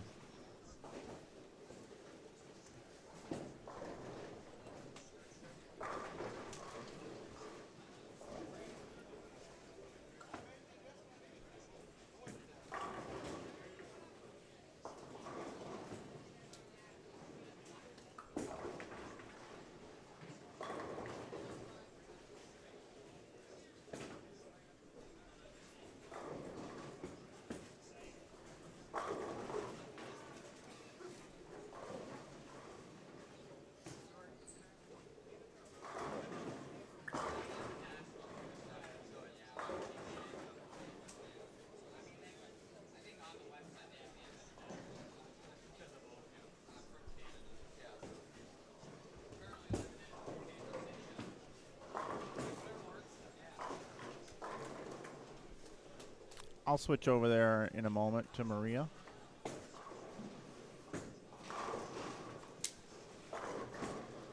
How many 300s on this squad? I'm not sure. I'll have to look when I get the standings.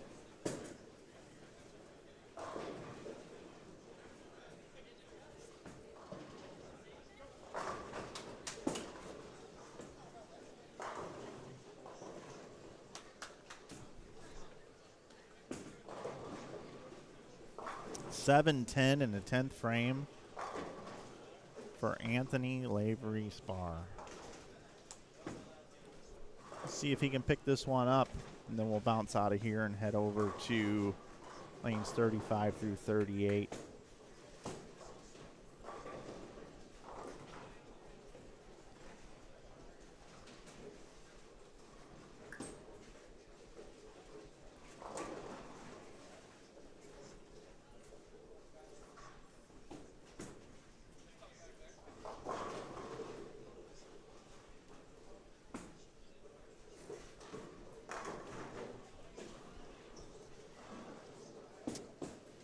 The open frame, we will head over 35 through 38.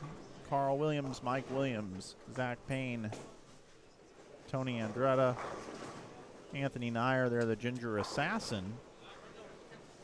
It's still bowl 279, Keplinger 259. Maria can bowl 221. And Andrea 221 as well.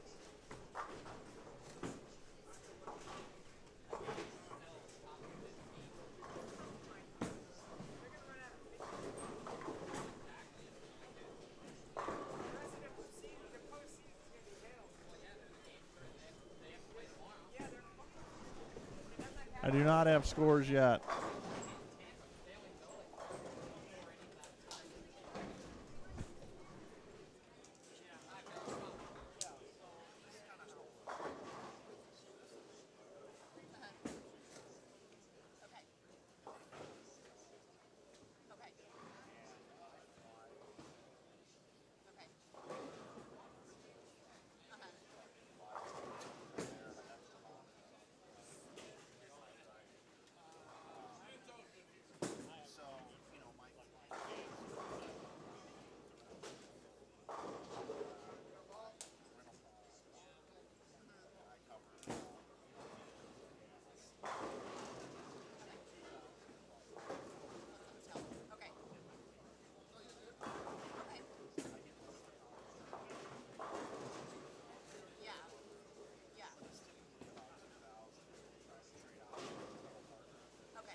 All right, ladies and gentlemen, boys and girls.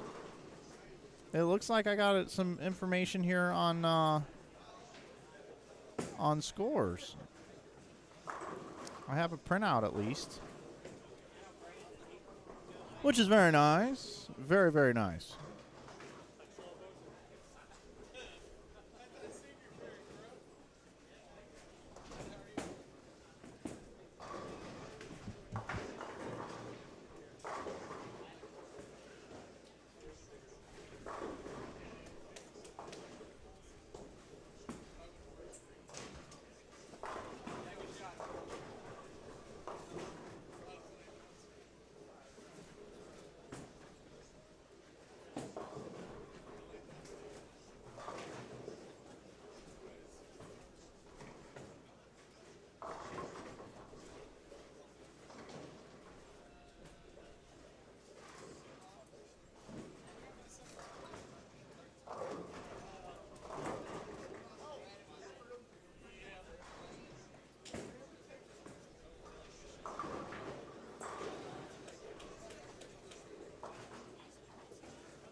I promise they're coming.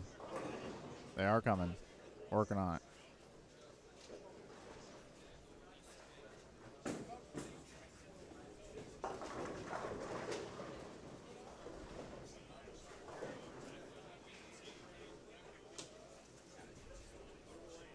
Top of the 15th now in Cleveland. No score still.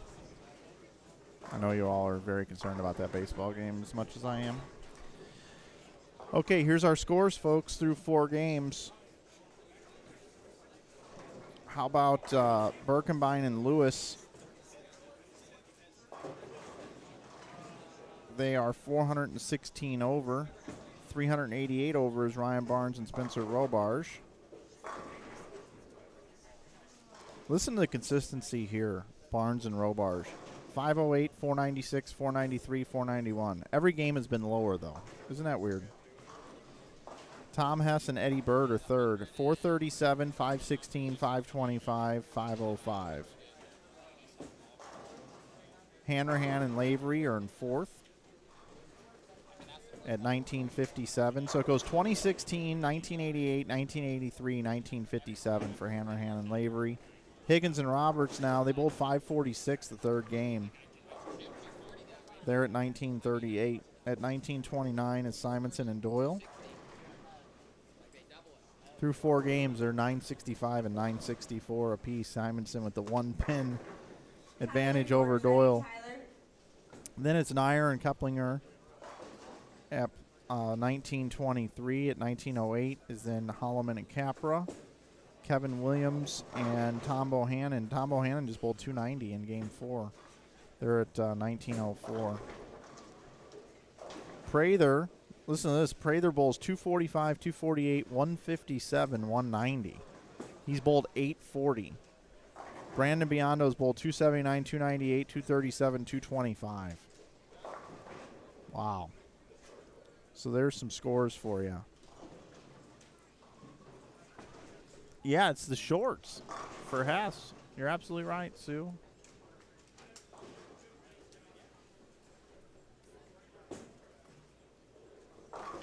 Prather is bowling with Brandon Biondo.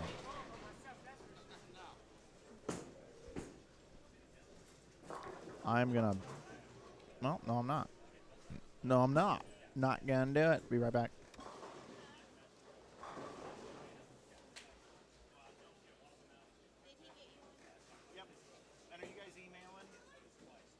Yeah, we didn't email you the third one because we were trying to fix it.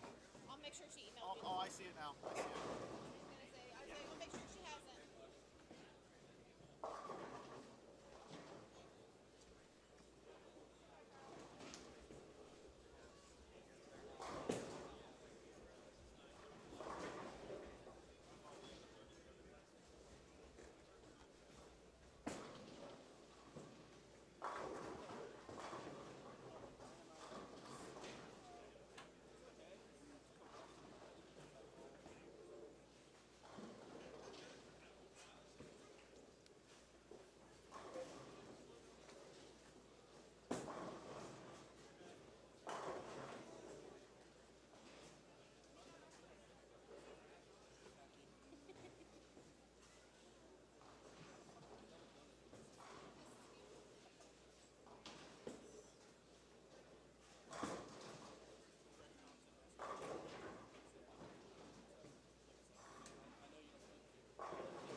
All right, everybody, we cruise into game number 6. Take us. We've kind of got a weird delay in the action here. We have nobody bowling over here, so we stay here, but we've got a little bit of unbalanced here. We've got nobody's bowling on 27 through actually 25 through 32. There's no bowling at all. And then when you look down here to the left of these bowlers, they're in the 6th frame. 33 and 34 is in the 6th frame of game 6. Kind of bizarre.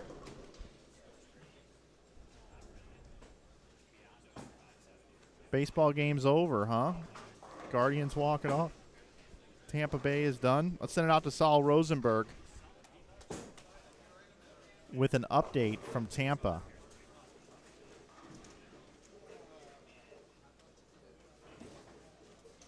Oh boy, Mike, we had a barn burner out here in Cleveland. Oscar Gonzalez in the bottom of the 15th steps up to the plate, and there's the pitch, and he hits it, and it's going a long, long way.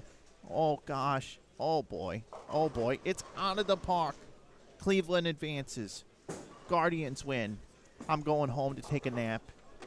Thank you, Saul, for the update.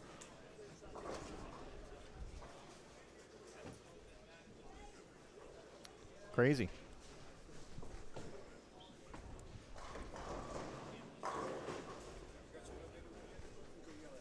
What's that? Yeah, it's right here.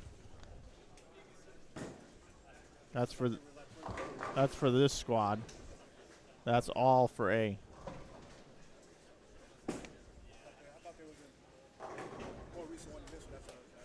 No, they just started. They're not even. They're finishing game 5 down there.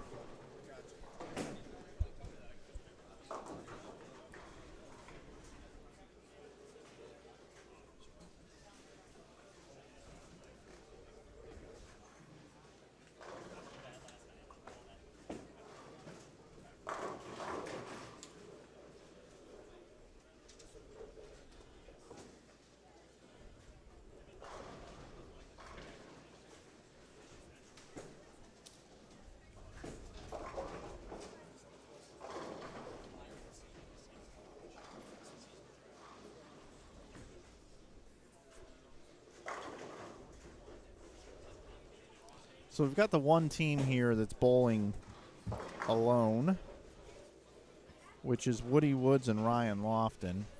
And right next door we got Joe Baker, Justin Wynn, Zeke Childs, and Xander Dudley for you. And still, I've got right in front of me here, in front of the booth, got Packy Hanrahan and Anthony Lavery. Packy can still bowl 279. Lavery can bowl 245. Brian Kirkendall can bowl 259. And Donnie Wilson can bowl 267. And they are through 8 frames over there. Bowlers are starting to come into our stream area here.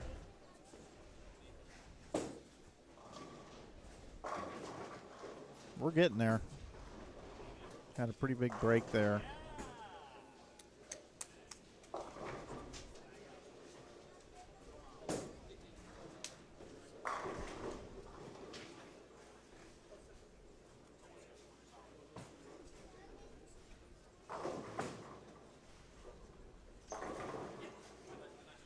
Yeah, my soundboard is a little low here, everybody. There's not a whole lot I can do about it.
What kind of balls would you say are being thrown today? Mostly stuff that is symmetrical and that kind of lays off the spot down lane. But really a variety. I mean, it all just depends on your ball speed and kind of how you're attacking them. I know it's kind of vague, but it's a house shot. It's however you wanna mix it up.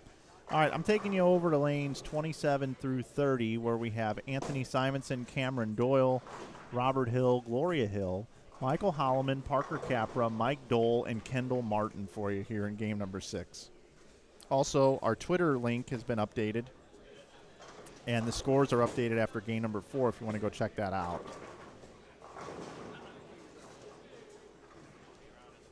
And yes, there is not much lighting in this center, so it is a little dark in this facility.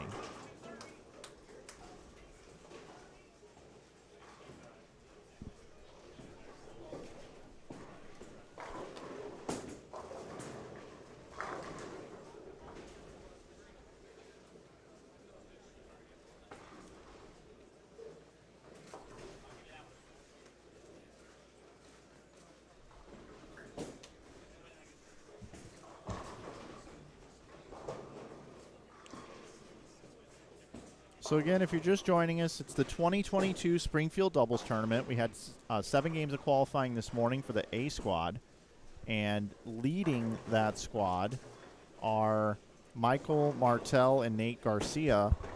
Nate bowled 1,785 for his 7 games. Michael bowled 1,855 and led all individual bowlers. Michael bowled games at 265, 290, 270, 259, 257, 258, and 256. So his low game was 256.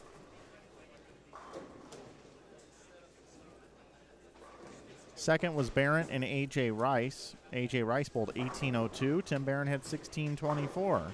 Rick Justice and Sam Swinford are third, 1737 for Rick, 1678 for Sam. Sean Lavery and A.J. Chapman are fourth. Sean Lavery had 1761, and A.J. Chapman had 1622. Then Jen Meskey and Lauren Pate are next up. They are fifth. Jen had 1635 and Lauren had 1735. Then we have the team of Crow and Morris, Aldrich and Resnick, Smith and Leeskamp, Curran and Taylor, Stubblefield and Sachs, your leaders over on that squad. And the standings are on our Twitter feed, twitter.com/Inside Bowling. Then on this squad, I have standings after game number 4. Those are also tweeted out. Zach Birkenbein and Derek Lewis currently right now have totaled 2016 for their 4 games. 1,600 would be par, so they are 416 over. Ryan Barnes, Spencer Robar second. Tom Hess, Eddie Bird third, although Tom Hess and Eddie Bird were going to struggle to bowl 400 the last game. Hanrahan and Lavery then next at 1957. So those are some of your scores. And you can see those on our Twitter feed, everybody.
This pattern has held up extremely well here. I mean, players aren't having to chase it too far left. Obviously needs some pretty high ball speed to get it through the front and down to the end of the lane. And there is some carry down now, so it is a little harder to get the ball back down lane for some players. We had some people asking about Higgins and Roberts. They just skipped these pairs. They're on 31 and 32. We will have them the last game. We will have them the last game, it looks like.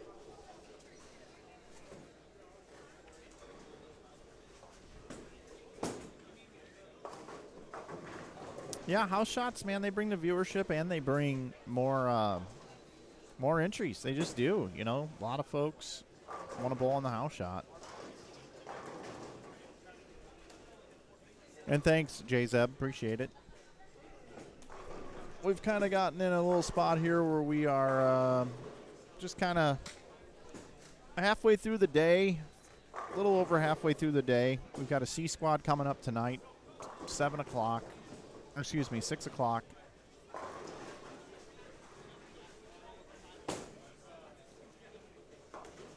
C squad will run to about 9:30 or so.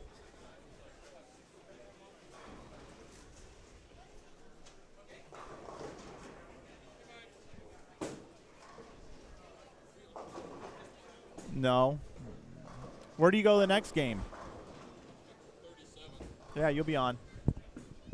Chad just came over, Chad Roberts, and said, "Are we on the stream right now?" I'm like, "No." He's like, "Oh, man." I said, "Where are you going the next game?" He goes, 37. I go, "You'll be on the stream." He gave me the fist pump. He's pumped to be on the stream. Anthony Simonson, he just needs more attention. You know what's crazy about Simonson is, you know, I remember meeting him when he bowled the Greater Ozark, God, 10 years ago or something. He bowled my first IB Opens. Pretty humble young man, and he treats me exactly the same now after he's won all these majors. Same guy. It's the exact same guy. It's pretty cool.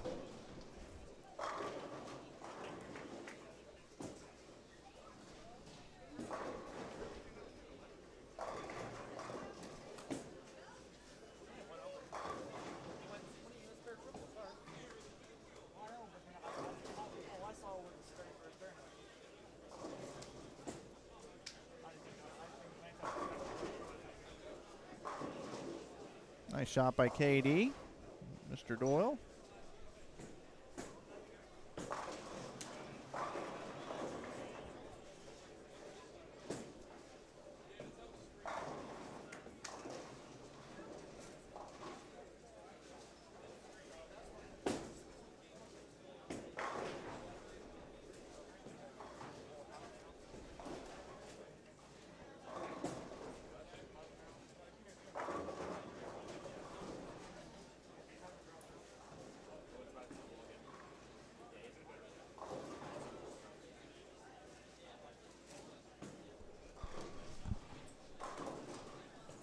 Big dog. How are you? Another day. You bowled pretty good. My partner bowled good. You bowled fine. I maximized the one game score, yeah. Yeah. Yeah. Yeah. I got the one game score, maximum most I could. Your dad was in the chat. That wouldn't surprise me. Yeah. Of course he was. Yeah.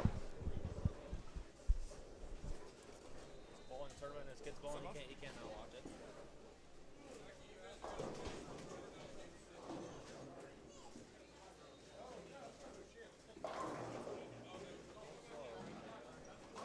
Everybody's like slowing down, it looks like it's not.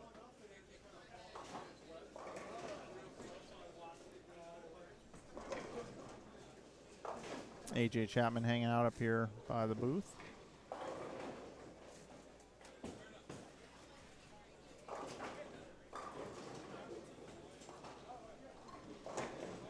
We miss you in Iowa. Huh? We miss you in the Iowa tournaments.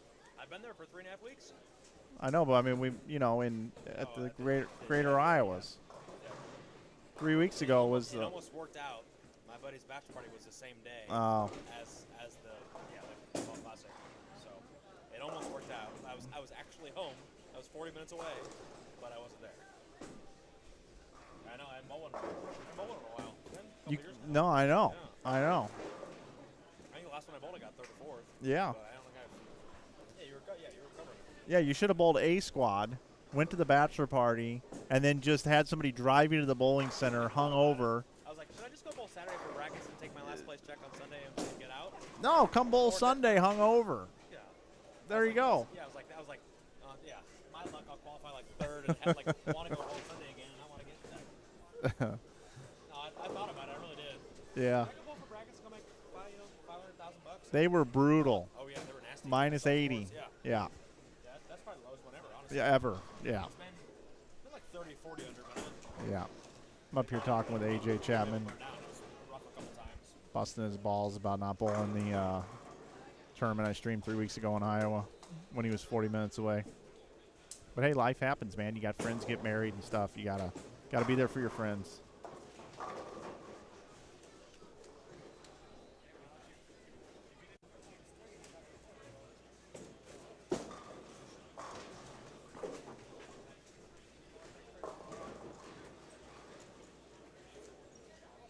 All right, I have standings after game number 5.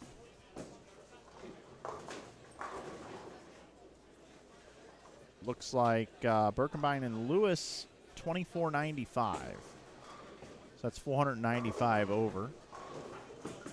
Barnes and Robars are 460 over. Hanrahan and Lavery are 439 over. Kevin Williams and Tom Bohannon are 430 over. And Bohannon's hanging right there with Kevin Williams. Bohannon bowled 12-13. Kevin Williams 12-17. Right now, Derek Lewis looks like the leader in the squad, 12-82 so far. Cameron Doyle's bowled 12-42. Simonson 11-76. They are 418 over. Nair and Keplinger are at plus 406. Plus 398 is Kirkendall and Wilson. Demore and Kroll are plus 377. Higgins and Roberts plus 369. Hess and Bird plus 343. Holloman and Capra plus 340. Along with Dole and Martin.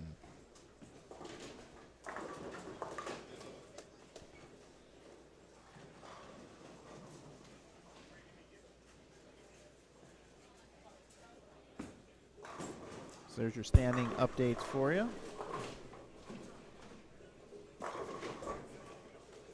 How did Biondo and Prather do the last game?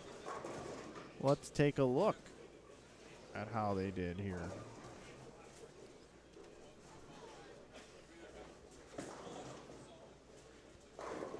.224, 234. Prather at 224, Biondo 234. So far for 5 games, Prather is 64 over, Biondo's 273 over for 5.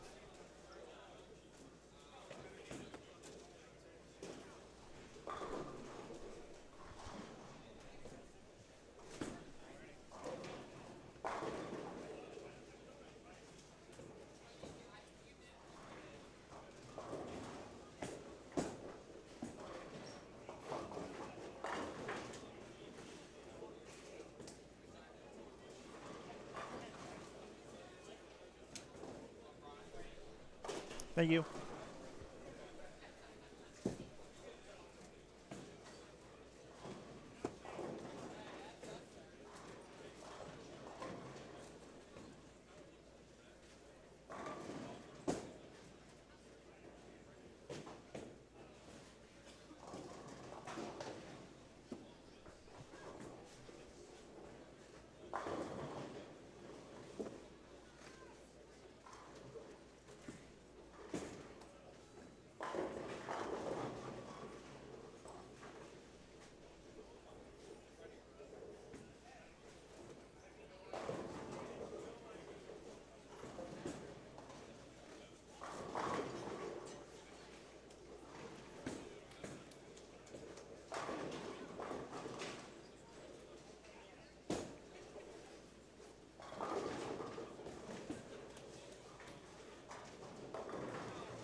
John, your order's ready, John.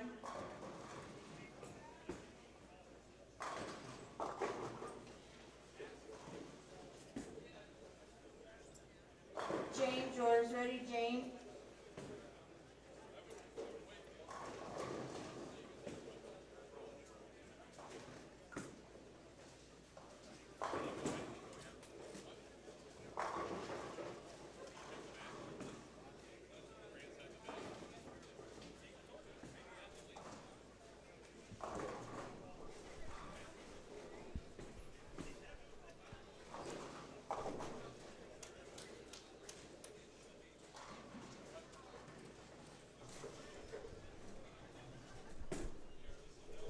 We got a break in the action on 35 through 38.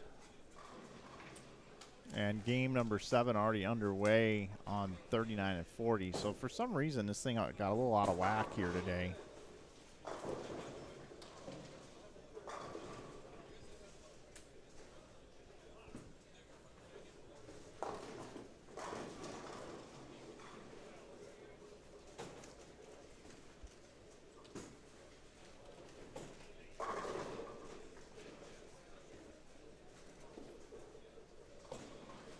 There's going to be a bunch of re-entries tonight. That's kind of the takeaway at the moment. A bunch of re-entries.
Yeah, I've got a graphic for the oil pattern here.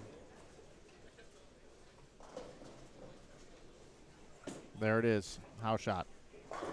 And it is 43 feet in length, 26 mils of oil.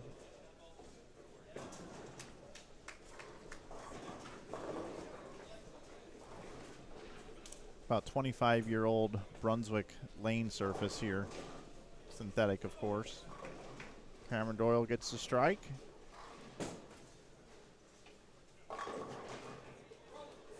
Holloman fired 268. Parker can still bowl 227. We got 213 for Mike Dole. Kendall Martin can bowl 202. Simo can get to 248. 245 for Doyle. Hill and Hill can bowl 220 and 258.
Great shot. 238 still left.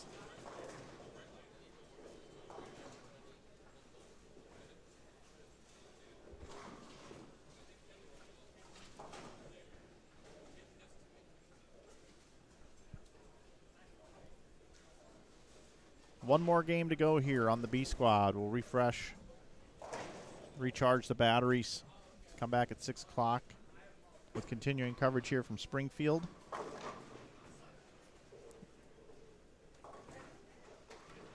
Cutting to the top 1/4 of the field for tomorrow. That action will begin, I believe, at 9 a.m. tomorrow morning. 5 more games, and then they cut to the top 16 for the bracket, and they bowl 7 games of Baker match play to advance through the bracket single elimination.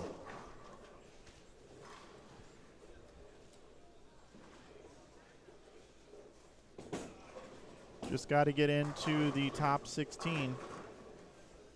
Yeah, and Gloria has 238. I think I mentioned 258 earlier was left. Eyes are playing tricks on me.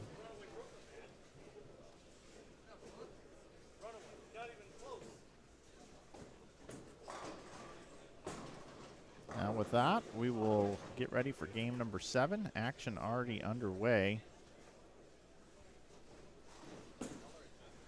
We will go there now. Game number 7, and we'll have Higgins and Roberts and Rhodes and George to join Dole and Martin, Holloman, and Capra. I'll be right back.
Going into the last game?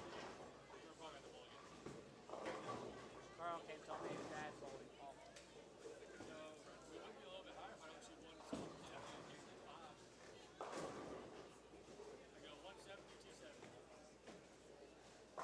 I went when you saw 260, then I went 210. And then I go 7-pin, head pin came across, missed it. Almost 8-10, and I 10-pin. 7-pin again with the pin coming across, missed it. So I changed to the sting and she. He can't catch it. He can't catch no break. He had 220.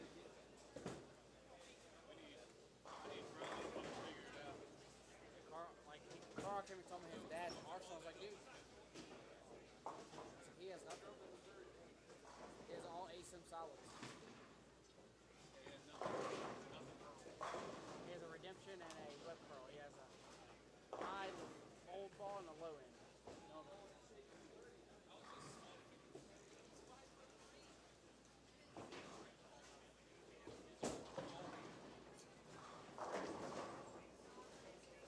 Alex, I got your electrify star.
So it looks like everybody, I'm back by the way, looks like everything's going to start on time here tonight. So I was just checking on a few things. Everybody is either just starting the 7th game or have completed the 7th game. Some have already completed game 7.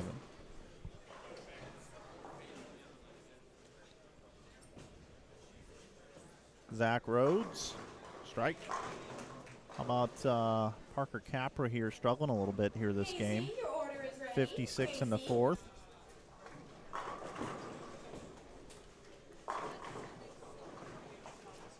Again, a lot of teams are going to re-enter that aren't happy with their scores. With the scores this high, a lot of teams will re-enter the event. On the first squad, there was quite a bit of a cutoff. Again, they're taking 1 and 4, so there's going to be about 25 teams that are going to make it, roughly. If they get 100 entries, they're predicting like 110 entries. We'll see what happens on this late squad, but how many actually bowl. But there's a big cutoff between 3, 4, 5, 6, 1, 2, 3, 4, 5, 6, 7, 8. 9th place on the other squad was 539 over. 10th place was 470 over. So a 69 pen difference there. So 539, kind of the number on the first squad. And then this squad here, when we're looking at plus minuses, this squad looks like it's going to score a little bit lower. Honestly, that's kind of what it's looking like to me. We'll see how it shakes out, but that's kind of what it's looking like right now.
$450 to enter this tournament.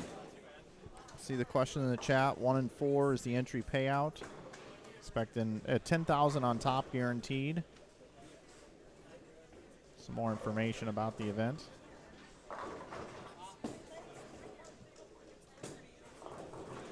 Next squad starts at 6 o'clock, which is 57 minutes from now.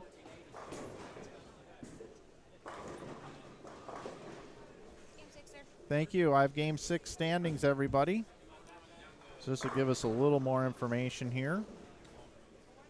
Wow, our leaders, Packy Hanrahan and Anthony Lavery, bowled 279 and 245 Game 6. Now, they've already got their scores in from Game 7, where Packy bowled 174 and Lavery bowled 227. So they're already done. Kirkendall and Donnie Wilson are also done. at 33-34. So that's 534 over for Kirkendall and Wilson, and 564 over for Hanrahan and Lavery. But they're done. They're done. So those scores are already in and reported. Barnes and Robarge lead through 6 games. They are 581 over through 6. Jeremy, your order is 550 ready. over is Birkenbein and Lewis. 502 over is Higgins and Roberts. Roberts just bowled 300 the last game. And we see them up on our screen right now. Chad bowled 300 and Dan bowled 233. Kevin Williams had 233. Tom Bohannon 236. Anthony Simonson had 246 and Cameron Doyle had 225. Williams and Bohannon are plus 499. Simonson and Doyle are plus 489. Nair and Keplinger are plus 472. Hess and Bird are plus 468. They bowled 360 game 5 and then bowled 525 the game after. So they bowled 430, 516, 525, 505, 360, and 525. That's pretty incredible.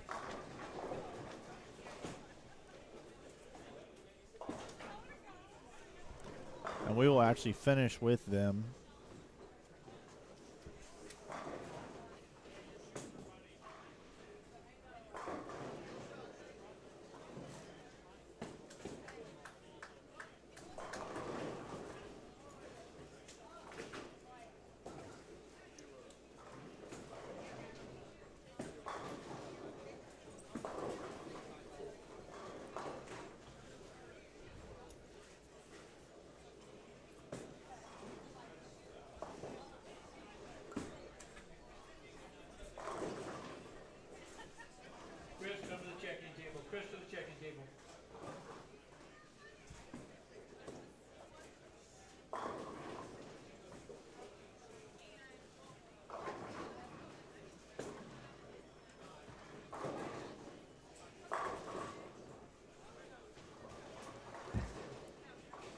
Dan leaves the 10 pin there. Holloman and Capra.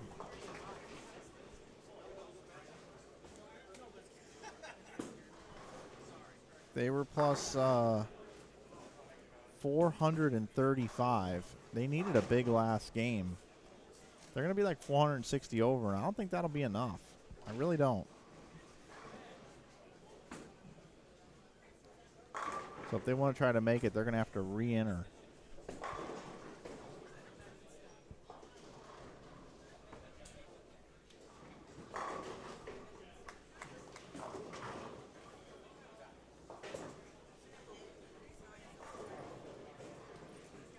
Prather and Biondo had 482 the last game.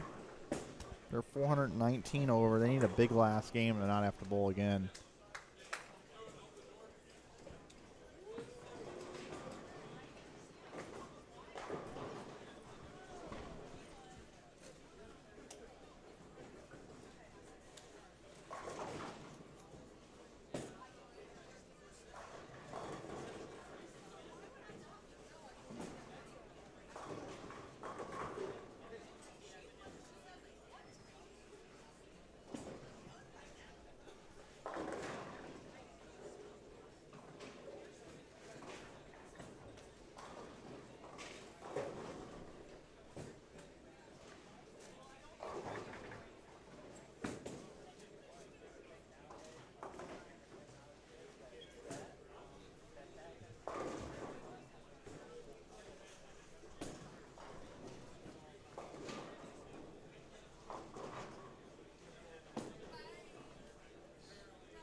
Little developing situation here on lane 34. Gloria Hill has the front 8. If she gets 9, I will get a camera on it.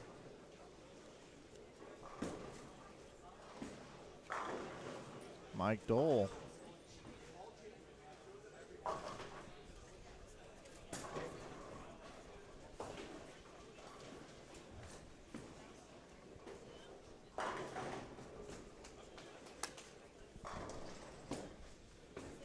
Be a nice way to finish here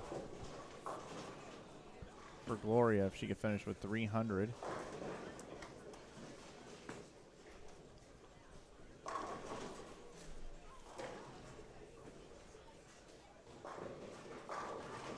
Dan Higgins, solid 8s. That's no fun.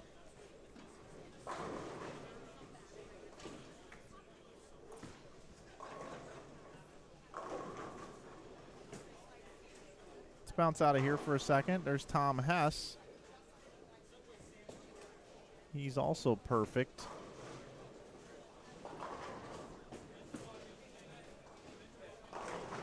He and Eddie Bird. Like I said, we'll probably finish on that, on this foursome here. As you all finish up, please make sure that you bring your score sheets up to the check-in table. Please bring your score sheets up to the check-in table.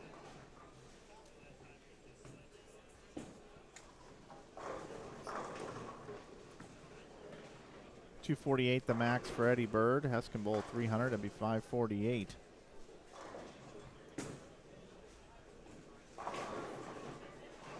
Eddie wrapped 10s there.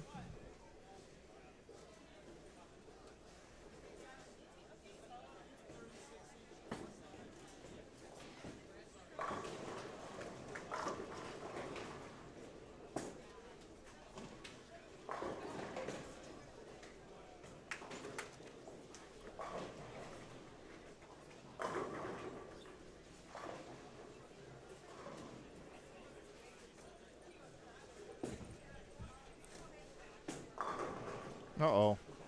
Eddie missed that. Bounced out of the gutter.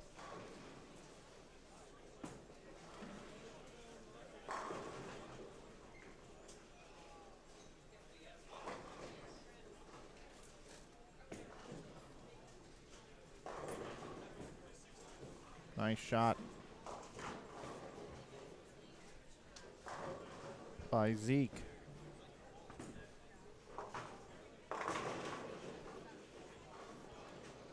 And Hess's string comes to an end.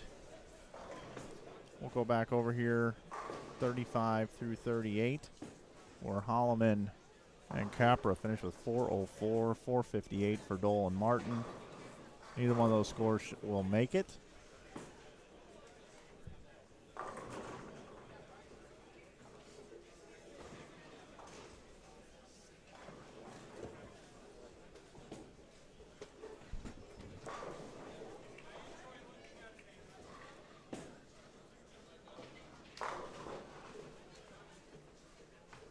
Higgins can bowl 224.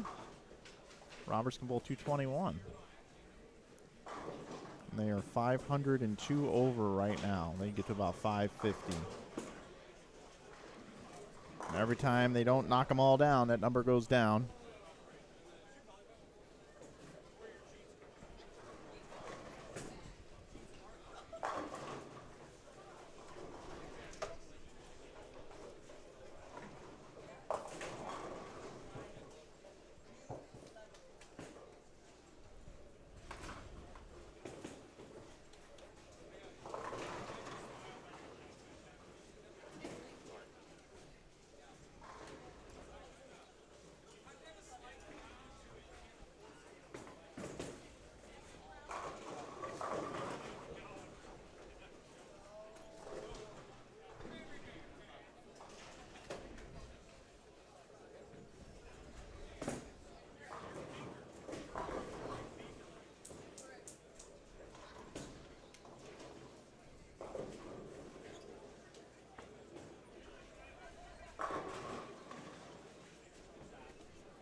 All right, folks, I was able to turn a camera around. Here is Gloria Hill on 33 and 34. She has the front 9, looking for 10 in a row.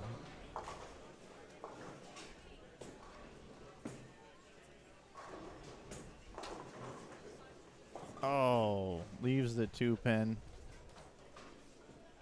And still bowl 279.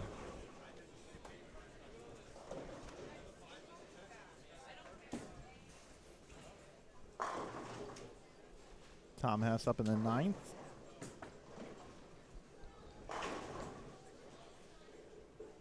279 left. They had that one game that was 360.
ready, David?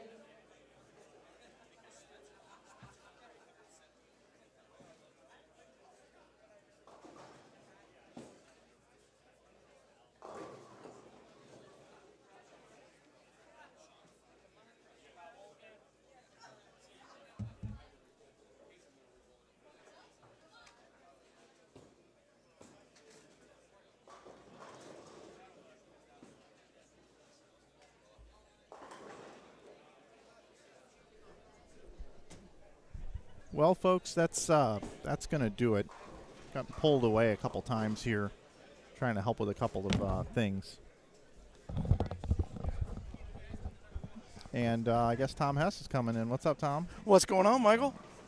So you know what you've just accomplished today? What's that? I'm sorry that you live an hour time zone west of me. But every day before I bowl, you're getting a text With what you're... so that I can be Mike approved in my apparel. Because I went and put on black shorts. Yeah. I mean, I didn't bowl a whole lot better. I mean, actually, I think I threw the ball way better. But your partner got better. My partner got, well, I got 70 better. He has to look at you every shot. I got 10 a pin better. So I guarantee you the black shorts did it, Tom. The black shorts did it for Eddie. I Got him guarantee you. excited. Yep. Okay. Exactly. So, but so when I'm out on the East Coast and I start at 8 o'clock in the morning, and you're getting a 6 o'clock text. That's so fine. you better be up to answer it, so That's I can know that I'm Mike approved. Yeah, that sounds good. I got another squad to stream in 38 minutes. 38 minutes? I think so. Do you think I can find a hotel and get checked in and go change and come back and call some action Yeah, with you? come back. Or you want that? Yeah, of course. Yeah, that'd be great. I'd love to have you. Okay. I'm going to sign this one off, though. Oh, were you signing off when I jumped in? No, I was just about to. Okay. It's fine that you jumped in, but Okay. I got probably 35 minutes to go scarf down a little food. So. Oh, but look at you. You don't eat. Oh, Skinny old you. Oh, bull. Skinny old I you. could skip a few You're meals. You gonna try to get to Applebee's real quick? Yeah, no, not gonna get the Oreo shake. Okay. 2 straws, 1 shake with you. All right. Well, I'm gonna let you Bourbon close it Street out. Then steak. I'm gonna go. I'm gonna try to find a hotel, and I'll be back in a little bit. Okay. All right. Tom Hess coming by, wanting to talk about the fashion apparel. I was giving him a hard time earlier. Okay, everybody, want to thank our sponsors again. Ben Crazy, Greater Ozarks Pro Shops, the Brunswick family of brands, Enterprise Park Lanes, and, of course, us here at InsideBowling.com. You can save 15% at our store on our website at InsideBowling.com using coupon code YouTube. My name is Mike Flanagan. For everyone here in Springfield, we'd like to thank you for watching. We'll be back just after 6 o'clock here with the C Squad tonight. There'll be a lot of re-entries. I would imagine we'll start about 10 or 15 minutes late. I want to thank you guys so much for tuning in and being part of our broadcast. We had a lot going on there with some scores and some things like that during that squad, but we got it good to go. So looking forward to seeing you all back here in about 45 minutes to an hour. And thank you so much for tuning into our Inside Bowling broadcasts. Again, my name is Mike Flanagan. Thanks for watching. We'll see you a little bit later today right here on Inside Bowling on YouTube. Thank you.